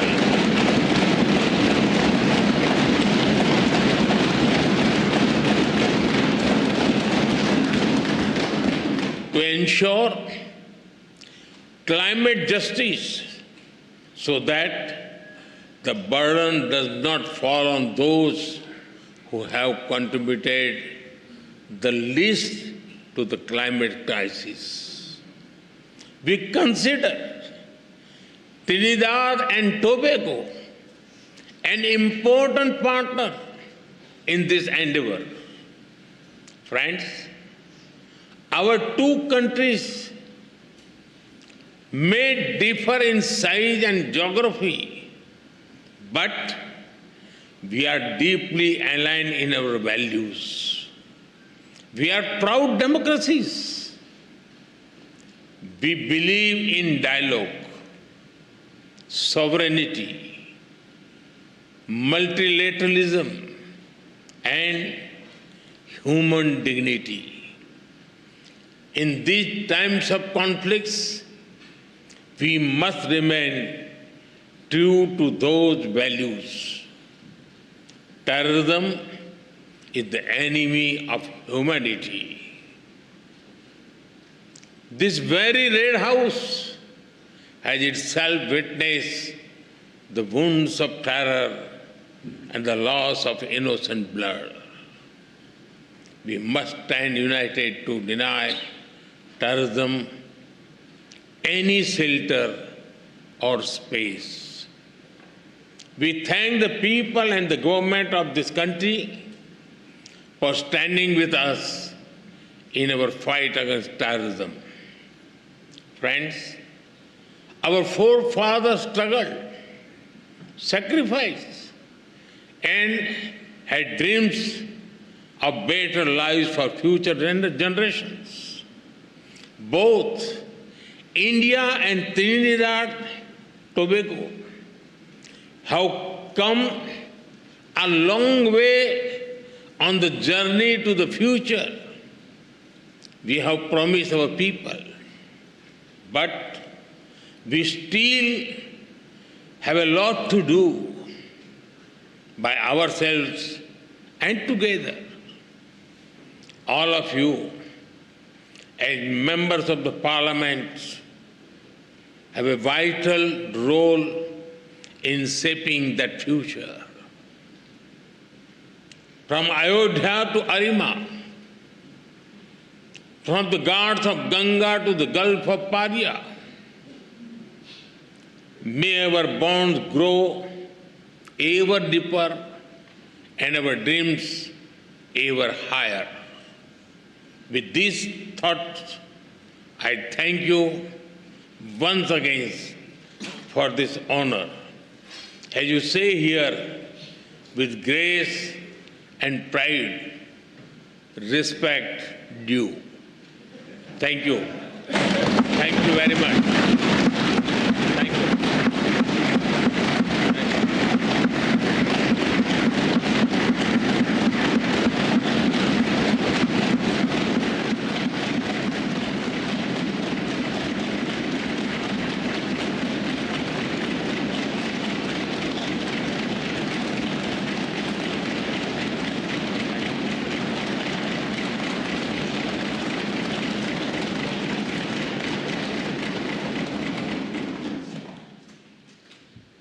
Honorable members of this joint assembly, I now call upon the Honorable Mrs. Kamla Prasad Bissessa of Senior Council, Member of Parliament, and Prime Minister to deliver expressions of thanks on behalf of all parliamentarians here assembled.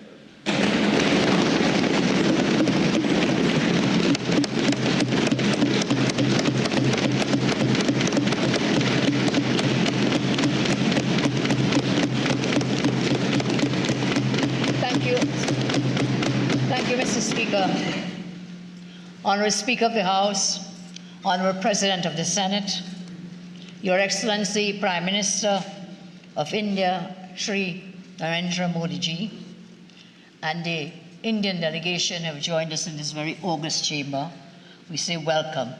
Excellency Dr. Jaishankar, Minister of External Affairs of the Republic of India, Your Excellency Mr. Pradeep Singh, High Commissioner for the Republic of India to the Republic of Trinidad and Tobago, honorable members of Parliament, esteemed members of the delegations, our very distinguished guests, and indeed members of the media, I say good morning to each and every one of you.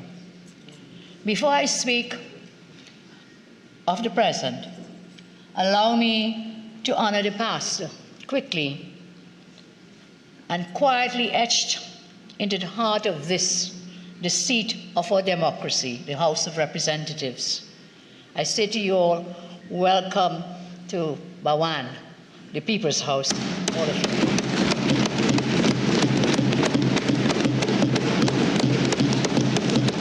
Honorable Prime Minister Modi is seated in a chair, as you pointed out, Mr. Speaker, gifted to Trinidad and Tobago in 1968, only a few years after our independence. And that description that Honorable Prime Minister referred to, I would like to repeat, because it's a very important description. It says, from the people of India to the people of Trinidad and Tobago. So more than just furniture, that chair is a living symbol of our shared values, the supremacy of the rule of law, the sanctity of democracy, and the enduring belief that dialogue, not division, must guide us. Today, as we welcome His Excellency Prime Minister of India, a leader who is shaped by service, vision, a very charismatic leader, I think that chair stands as a silent witness to how far we have journeyed together and how much further we can go together.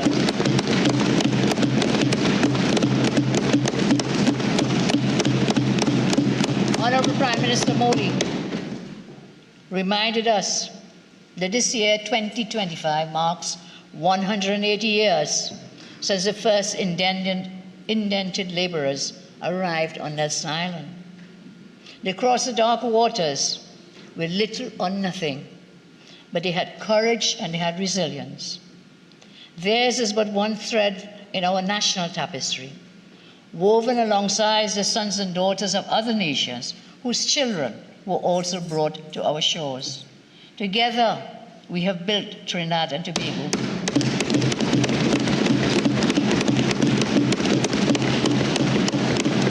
And nowhere is that shared legacy more vividly reflected than in this House or Parliament, the living symbol of our diverse democratic journey.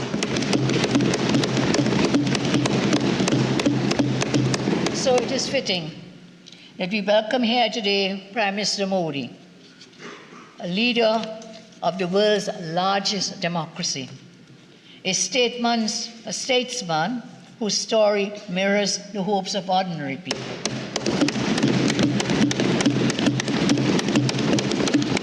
And in these chambers, the voices of our ancestors echo, and it's here through unity and principled dialogue that we carry their legacy forward. Earlier today, as mentioned, we had the distinct honor of conferring our country's highest national award, the Order of the Republic of Trinidad and Tobago. And Prime Minister Modi is recognized internationally as one of the world's most respected, most admired, visionary leaders who has transformed and redefined and repositioned his own country as a prominent and dominant global power.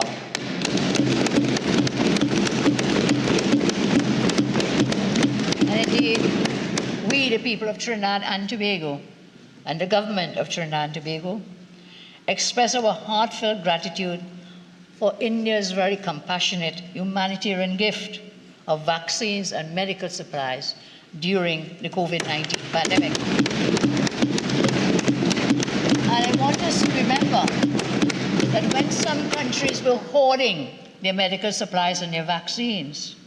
It was Sri Modi ji who ensured that even the smallest and most vulnerable countries, including Trinidad and Tobago, received these vaccines as a gift. At that moment in time, India again proved to us that India was a trusted friend and a reliable partner. So, today, India and Trinidad and Tobago stand uniquely poised.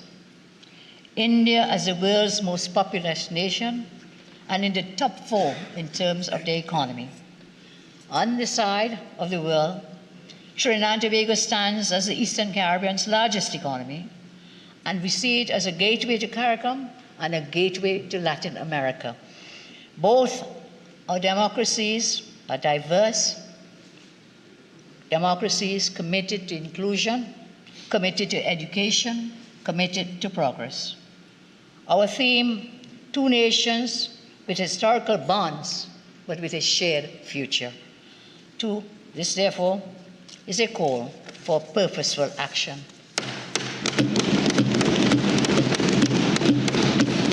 Some of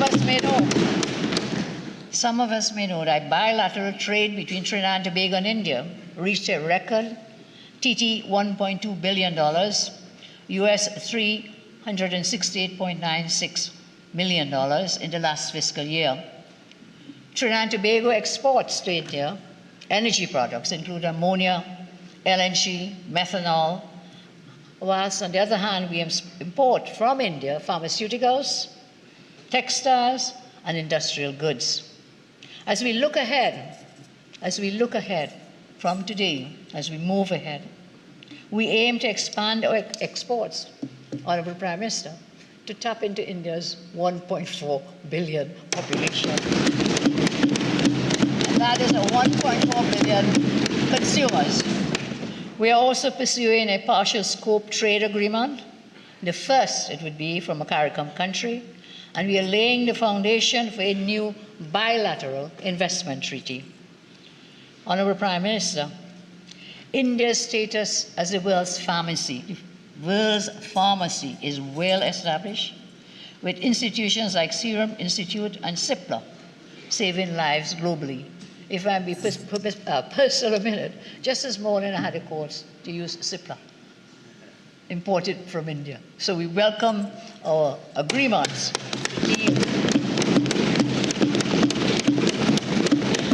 So we want to partner with Indian pharmaceutical leaders to establish local drug manufacturing facilities, biotech parks, telemedicine networks, and so enhance health resilience and create high-quality jobs in Trinidad and Tobago. India has also pledged support for, amongst other initiatives, a Jaipur foot camp, dialysis units, sea ambulances, most vital for Seabridge, Trinidad and Tobago, sea ambulances.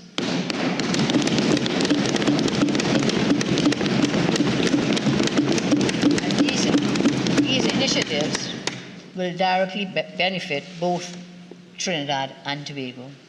Energy remains central to both our economies. We are in discussions with Indian companies to participate in various energy-related projects here in Trinidad and Tobago. And we are proud to join India-led initiatives such as the Global Biofuels Alliance, Biofuels Alliance, and we thank Prime Minister Modi for presenting Trinidad and Tobago, gifting to us a solar rooftop system, a symbol of our shared commitment to sustainable energy.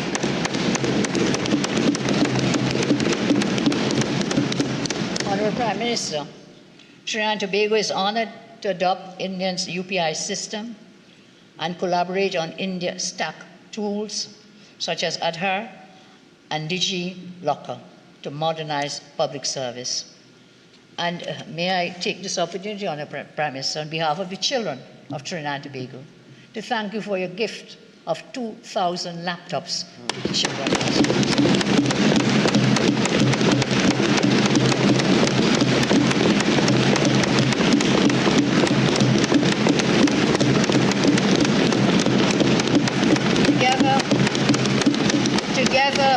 our aim to position Trinidad and Tobago as a digital hub for the Americas and to empower a new generation of tech-savvy citizens here in our land.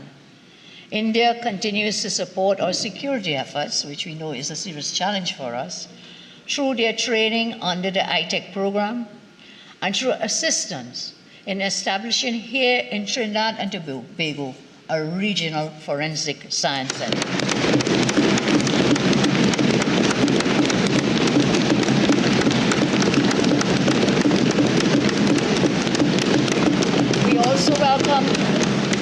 We also welcome India's offer of the SASNet disaster alert system to strengthen our national emergency response.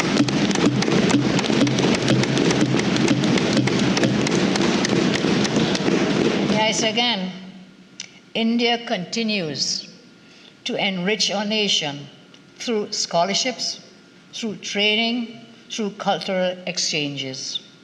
We are renewing academic chairs at the University of West Indies in the field of Ayurvedic medicine.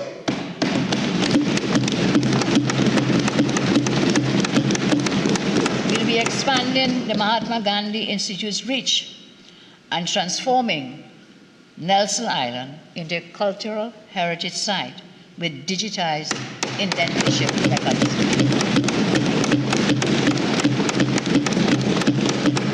As I close, I say this visit is more than just diplomacy.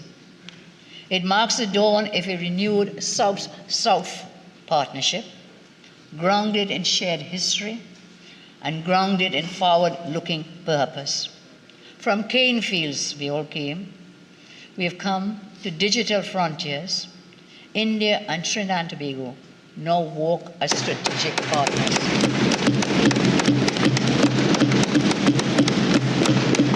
Here in this Parliament, we are reminded that our bond is built on mutual respect, enduring values, and above all, out of love and respect. Prime Minister Modi, we thank you for your presence. We thank you for your vision. We thank you for your steadfast commitment to the people of Trinidad and Tobago and to the people of our region.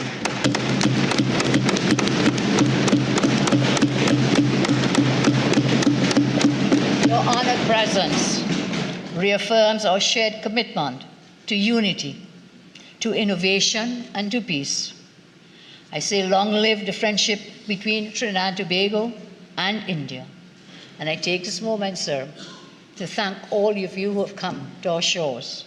And we bid you to come again and to stay for longer.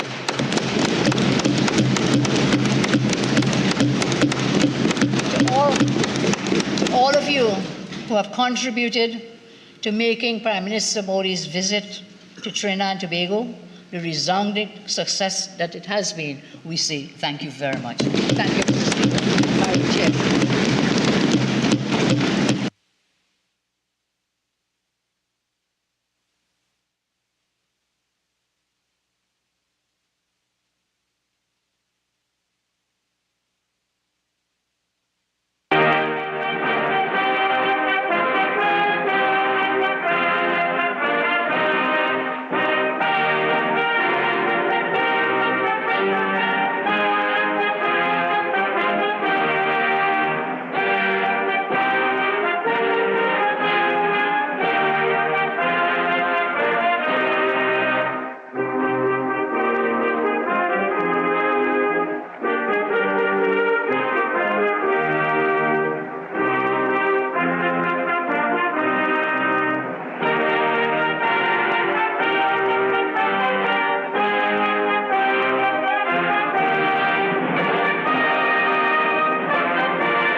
From the people of India to the people of Trinidad and Tobago. Speaker stage पर लिखे इन शब्दों ने PM Modi को भावुक कर दिया। लगातार मेज पर थापों का शोर दोनों देशों की मजबूत रिश्तों और सुनहरे भविष्य का आगाज करता हुआ नजर आया। जी हाँ, ट्रिनिडाद एंड टोबैगो की प्रधानमंत्री ने भी 1968 में भारत द्वारा उपहार स्वरूप दी गई उस कुर्सी का जिक्र किया जो दोनों देशों की साझा मूल्य और साझा विरासत का प्रतीक है। बेहद ऐतिहासिक मौका जब प्रधानमंत्री नरेंद्र मोदी ने ट्रिनिडाद एंड टोबैगो के संयुक्त संसद के सत्र को संबोधित किया और बेहद अहम बातें उन्होंने कही। भावुक और जिसको कहते हैं सारगर्भित भी थी, भावुक भी थी। बहुत सारे जिसको कहते हैं पहलुओं को प्रधानमंत्री नरेंद्र मोदी ने अपने स्पीच में, अपने संबोधन में उसको छुआ। न सिर्फ उन्होंने भारत और ट्रिनिडाद और टोबैगो के रिश्तों की गहराई की बात कही, न सिर्फ नई ऊंचाइयों तक जाने की बात कही, बल्कि तमाम सारी बातें उन्होंने कही। किस तरह से भारत एक नई प्रगति की तरफ कुलाचे भर रहा है और किस तरह से ट्रिनिडाद और टोबैगो और भारत दोनों साथ मिलकर एक विश्व में एक नई, जिसको नया हस्ताक्षर करने को तैयार है। प्रधानमंत्री नरेंद्र मोदी के भाषण की क्या कुछ प्रमुख बातें रही, हम आपको दिखाते हैं, आपके साथ शेयर करेंगे कि क्या कुछ बड़ी बातें रही प्रधानमंत्री नरेंद्र मोदी की। ग्लोबल साउथ हमेशा हमारी प्राथमिकता रहेगा, प्रधानमंत्री ने इस बात को जोर देकर कहा। साथ ही साथ उन्होंने कहा कि आपके देश में हम और अधिक निवेश करेंगे। बिल्कुल, प्रधानमंत्री नरेंद्र मोदी के संबोधन की बड़ी बातों की अगर बात करें फेवर्ड नेशन के रूप में होगा और सहयोग की कोई सीमा नहीं होगी। और भारत में सबसे ज्यादा रियल टाइम डिजिटल पेमेंट इस वक्त हो रहा है और भारत का यूपीआई आज वैश्विक मंच पर भी आ रहा है। ट्रिनिडाद टोबैगो ने यूपीआई को अपनाया है। आज भारत में आम बेचने वाला भी यूपीआई से पेमेंट ले रहा है। उन्होंने यूपीआई की जो महिमा है अगर कहा जाए तो उसको विस्तार से बताया और उसके बारे में जानकारी दी। ट्रिनिडाद टोबैगो हमारे लिए प्राथमिकता में है, दोनों देश मिलकर विकास की नई ऊंचाइयों तक जाएंगे। भारत की मशीनरी आपकी कृषि को सशक्त करेगी।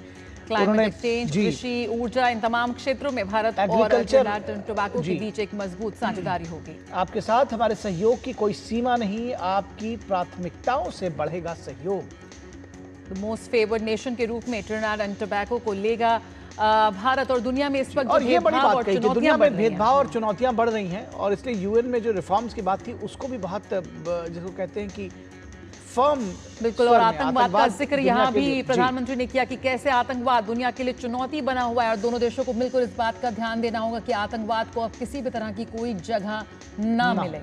तमाम चुनौतियों के बीच ग्लोबल साउथ प्रगति कर रहा है। तो ग्लोबल साउथ की आवाज को और मुखरता ये बात जो मैं कह रहा था, संयुक्त राष्ट्र में लंबे समय से लंबित सुधारों के लागू होने की जरूरत है। प्रधानमंत्री ने इस बात को जोर देकर कहा कि हमने ग्लोबल साउथ को आवाज दी है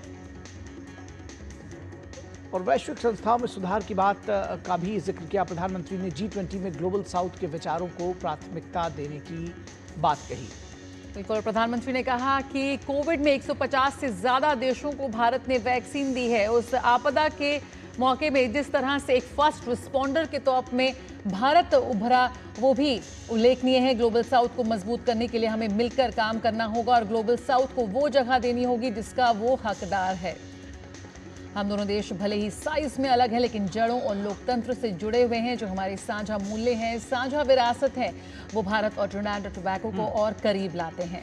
आतंकवाद मानवता का दुश्मन है, हमें इससे मिलकर लड़ना होगा। आतंकवाद के खिलाफ हमारी लड़ाई में हमारा साथ देने के लिए आभार, प्रधानमंत्री ने आभार जताया ट्रिनिडाद और टोबैगो का। तो ग्लोबल साउथ के हमारा विजन महासागर है जो साझा भविष्य की जिस मंत्र के साथ भारत आगे बढ़ रहा है उसमें ग्लोबल साउथ की आवाज को और मजबूती यहां पर प्रदान कर रहा है। ग्लोबल साउथ नई और अधिक न्यायपूर्ण विश्व व्यवस्था देखना चाह रहा है। मौजूदा वैश्विक चुनौतियों को ध्यान में रखते हुए और साथ मिलकर यहां पर काम करना होगा। बात हो फूड सिक्योरिटी की या फिर साइबर सिक्योरिटी की, इस वक्त विश्व तमाम नई चुनौतियों से गुजर रहा है। ऐसे में ग्लोबल साउथ की आवाज और मजबूती से उठानी है। आपके ऐतिहासिक संसद में संबोधन सम्मान की बात, प्रधानमंत्री ने इस बात को भी कहा। अपने संबोधन में कहा प्रधानमंत्री ने कि आपकी इमारत लोगों के संघर्षों की गवाह है। संसद के नवनिर्वाचित सदस्यों को बधाई दी प्रधानमंत्री ने। साथ ही नई प्रधानमंत्री कमला प्रसाद को भी उन्होंने बधाई दी और संसद की चेयर का जिक्र उन्होंने किया कि जैसे दोनों देशों की मित्रता का ये प्रतीक है। ये कुर्सी सिर्फ फर्नीचर का एक टुकड़ा नहीं बल्कि भारत और ट्रिनिडाद एंड टोबैगो के रिश्तों की गवाह है वो। हमारे लिए लोकतंत्र राजनीतिक व्यवस्था ही नहीं, जीवन जीने का तरीका है। उन्होंने कहा पॉलिटिकल सिस्टम नहीं है बल्कि ये वे ऑफ लाइफ है।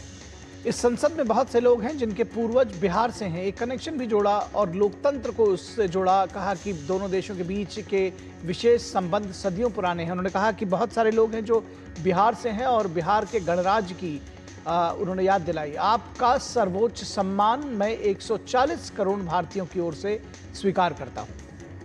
बिल्कुल, प्रधानमंत्री ने कहा कि मौजूदा वैश्विक परिदृश्य में भारत और ट्रिनिडाद की साझेदारी बेहद अहम है।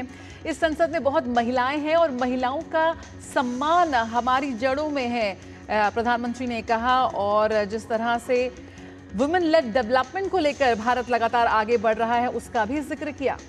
कहा हम आधुनिक भारत के निर्माण के लिए महिलाओं को सशक्त कर रहे हैं। 17वीं लोकसभा में प्रधानमंत्री नरेंद्र मोदी की नई सरकार के नए स्वरूप में नारी शक्ति वंदन अधिनियम विधेयक जो पेश किया गया था उसका जिक्र यहाँ पे किया और बताया प्रधानमंत्री ने कि कैसे भारत में महिलाएं हर क्षेत्र में आज नेतृत्व कर रही हैं। विमेन लेड डेवलपमेंट की बात कही प्रधानमंत्री ने, बहुत विस्तार से इस बात को रखा। प्रधानमंत्री ने कहा कि भारत दुनिया की सबसे तेजी से बढ़ती हुई अर्थव्यवस्था है और भारत का विकास समावेशी और जन केंद्रित है। समाज के हर वर्ग के लिए यहाँ पर विशेष तौर पर विकास को लेकर हम आगे बढ़ रहे हैं और कैसे महिलाओं का विकास नहीं बल्कि महिलाएं हमारे विकास के केंद्र में है। बिल्कुल, विमेन लेड डेवलपमेंट जिस मंत्र के साथ भारत आगे बढ़ रहा है उसका बेहद सशक्त उदाहरण भारत द्वारा G20 प्रेसिडेंसी के दौरान भी देखा गया। हमारे साथ हमारे खास मेहमान भी इस वक्त जुड़े हुए हैं। राहुल हमारे साथ जुड़े हैं, प्रोफेसर राहुल JNU से। राहुल, बेहद ऐतिहासिक संबोधन यहाँ पर प्रधानमंत्री का ट्रिनिडाद एंड टोबैगो की संयुक्त सत्र में वहाँ की संसद में, और जिस तरह से लगातार मेज पर यहाँ पर थाप की आवाज हमें सुनाई दे रही थी, लगातार उसका समर्थन वहाँ पर मौजूद तमाम सदस्य प्रधानमंत्री के संबोधन का कर रहे थे, वो बेहद ऐतिहासिक था। क्या कहेंगे आप? और बहुत ही मजबूत पावर पैक्ट मुझे लगा कि उनका संबोधन था। और मैं साथ ही ये भी कहूँगा कि ट्रिनिडाद टोबैगो की जो प्रधानमंत्री कमला विशेषर ने जो बातें कही वो दोनों एक दूसरे के साथ से इतनी पूरक थी एक दूसरे की कि जो बातें प्रधानमंत्री मोदी ने कही उन्हीं का कहीं ना कहीं उसको कॉम्प्लीमेंट किया प्रधानमंत्री विशेषर ने। और तमाम मुद्दों जिन पे हम लोग अभी बात कर रहे थे, चाहे वो ICT हो या UPI की बात हो या ग्लोबल साउथ की लीडरशिप हो या जो क्लाइमेट चेंज क्लाइमेट जस्टिस का एजेंडा हो, डिजिटल कोऑपरेशन हो, 2000 लैपटॉप्स की बात प्रधानमंत्री विशेषर ने की, तो वहीं प्रधानमंत्री ने कहा कि हम नए फ्रंटियर्स को एक्सप्लोर करना चाहते हैं, नए एरियाज में हम अपने संबंधों को आगे ले जाना चाहते हैं। तो मुझे लगता है कि मोटे तौर पे एक खाका हमारे सामने है कि भारत और ट्रिनिडाद टोबैगो अपनी सामरिक जो स्ट्रेटेजिक पार्टनरशिप है उसको किस दिशा में आगे ले जाना चाहते हैं। कहीं ना कहीं ये भी सहमति बन चुकी है दोनों नेताओं के बीच में कि ट्रिनिडाद टोबैगो भारत के लिए एक रीजनल हब वहाँ बनेगा, एक गेटवे बनेगा जिससे कि कैरिबियन और लैटिन अमेरिकन क्षेत्र में भारत की और मजबूत पकड़ बने, उसकी डिप्लोमेटिक प्रेजेंस बढ़े, उसकी आर्थिक और सामरिक प्रेजेंस बढ़े, जो दोनों देशों के लिए बहुत महत्वपूर्ण। जी बिल्कुल, हमारे साथ एम्बेसडर सुशील सिंघल भी जुड़े हुए हैं। एम्बेसडर सिंघल, कैसे देखते हैं प्रधानमंत्री की इस पावर पैक्ड स्पीच को?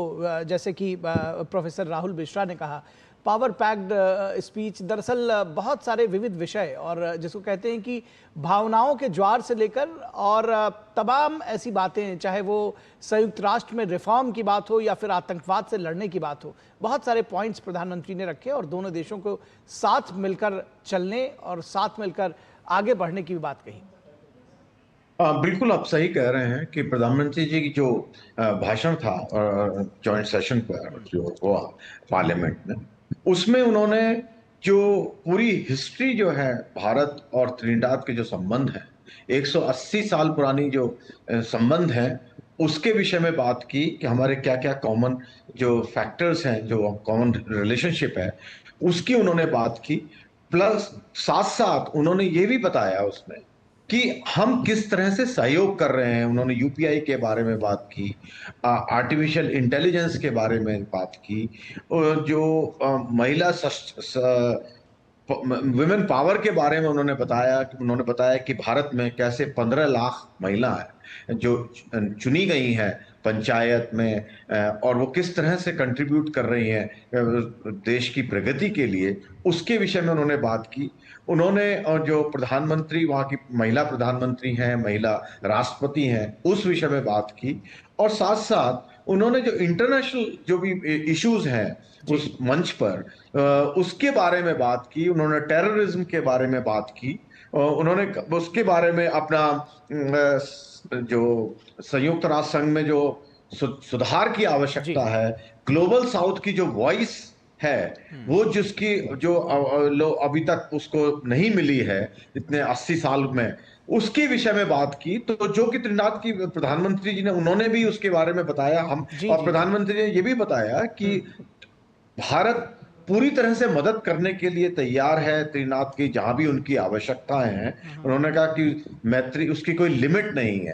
तो जैसा कि अभी कहा गया कि जो त्रिनाद एंड टोबैगो है वो गेटवे है कैरिबियन के लिए और लैटिन अमेरिका के लिए। और मेरे विचार से ये जो यात्रा है प्रधानमंत्री जी की, ये उसके लिए पूरा रास्ता खोल रही है। जिस तरह के से वहाँ की प्रधानमंत्री जी ने कहा कि हम बीपा साइन करने वाले हैं, जो कि बेसिकली ब्लॉक होता है जिसके उसके बेसिस पर ही इन्वेस्टमेंट्स होती हैं, ताकि क्योंकि उनमें दोनों देशों के जो बिजनेसमैन है वो इस चर्चा को आगे भी जारी रखेंगे एम्बेसडर सिंघल, लेकिन यहाँ हम एक छोटे से ब्रेक के लिए रुकेंगे दर्शकों। और प्रधानमंत्री नरेंद्र मोदी की त्रिनिदाद और टोबैगो की यात्रा के संबंध में जो लाइव अपडेट्स है वो भी हम आपको दिखाते रहेंगे और इस चर्चा को भी जारी रखेंगे। रुकेंगे एक छोटे से ब्रेक के लिए, कहीं मत जाइएगा, जल्द हाजिर होंगे।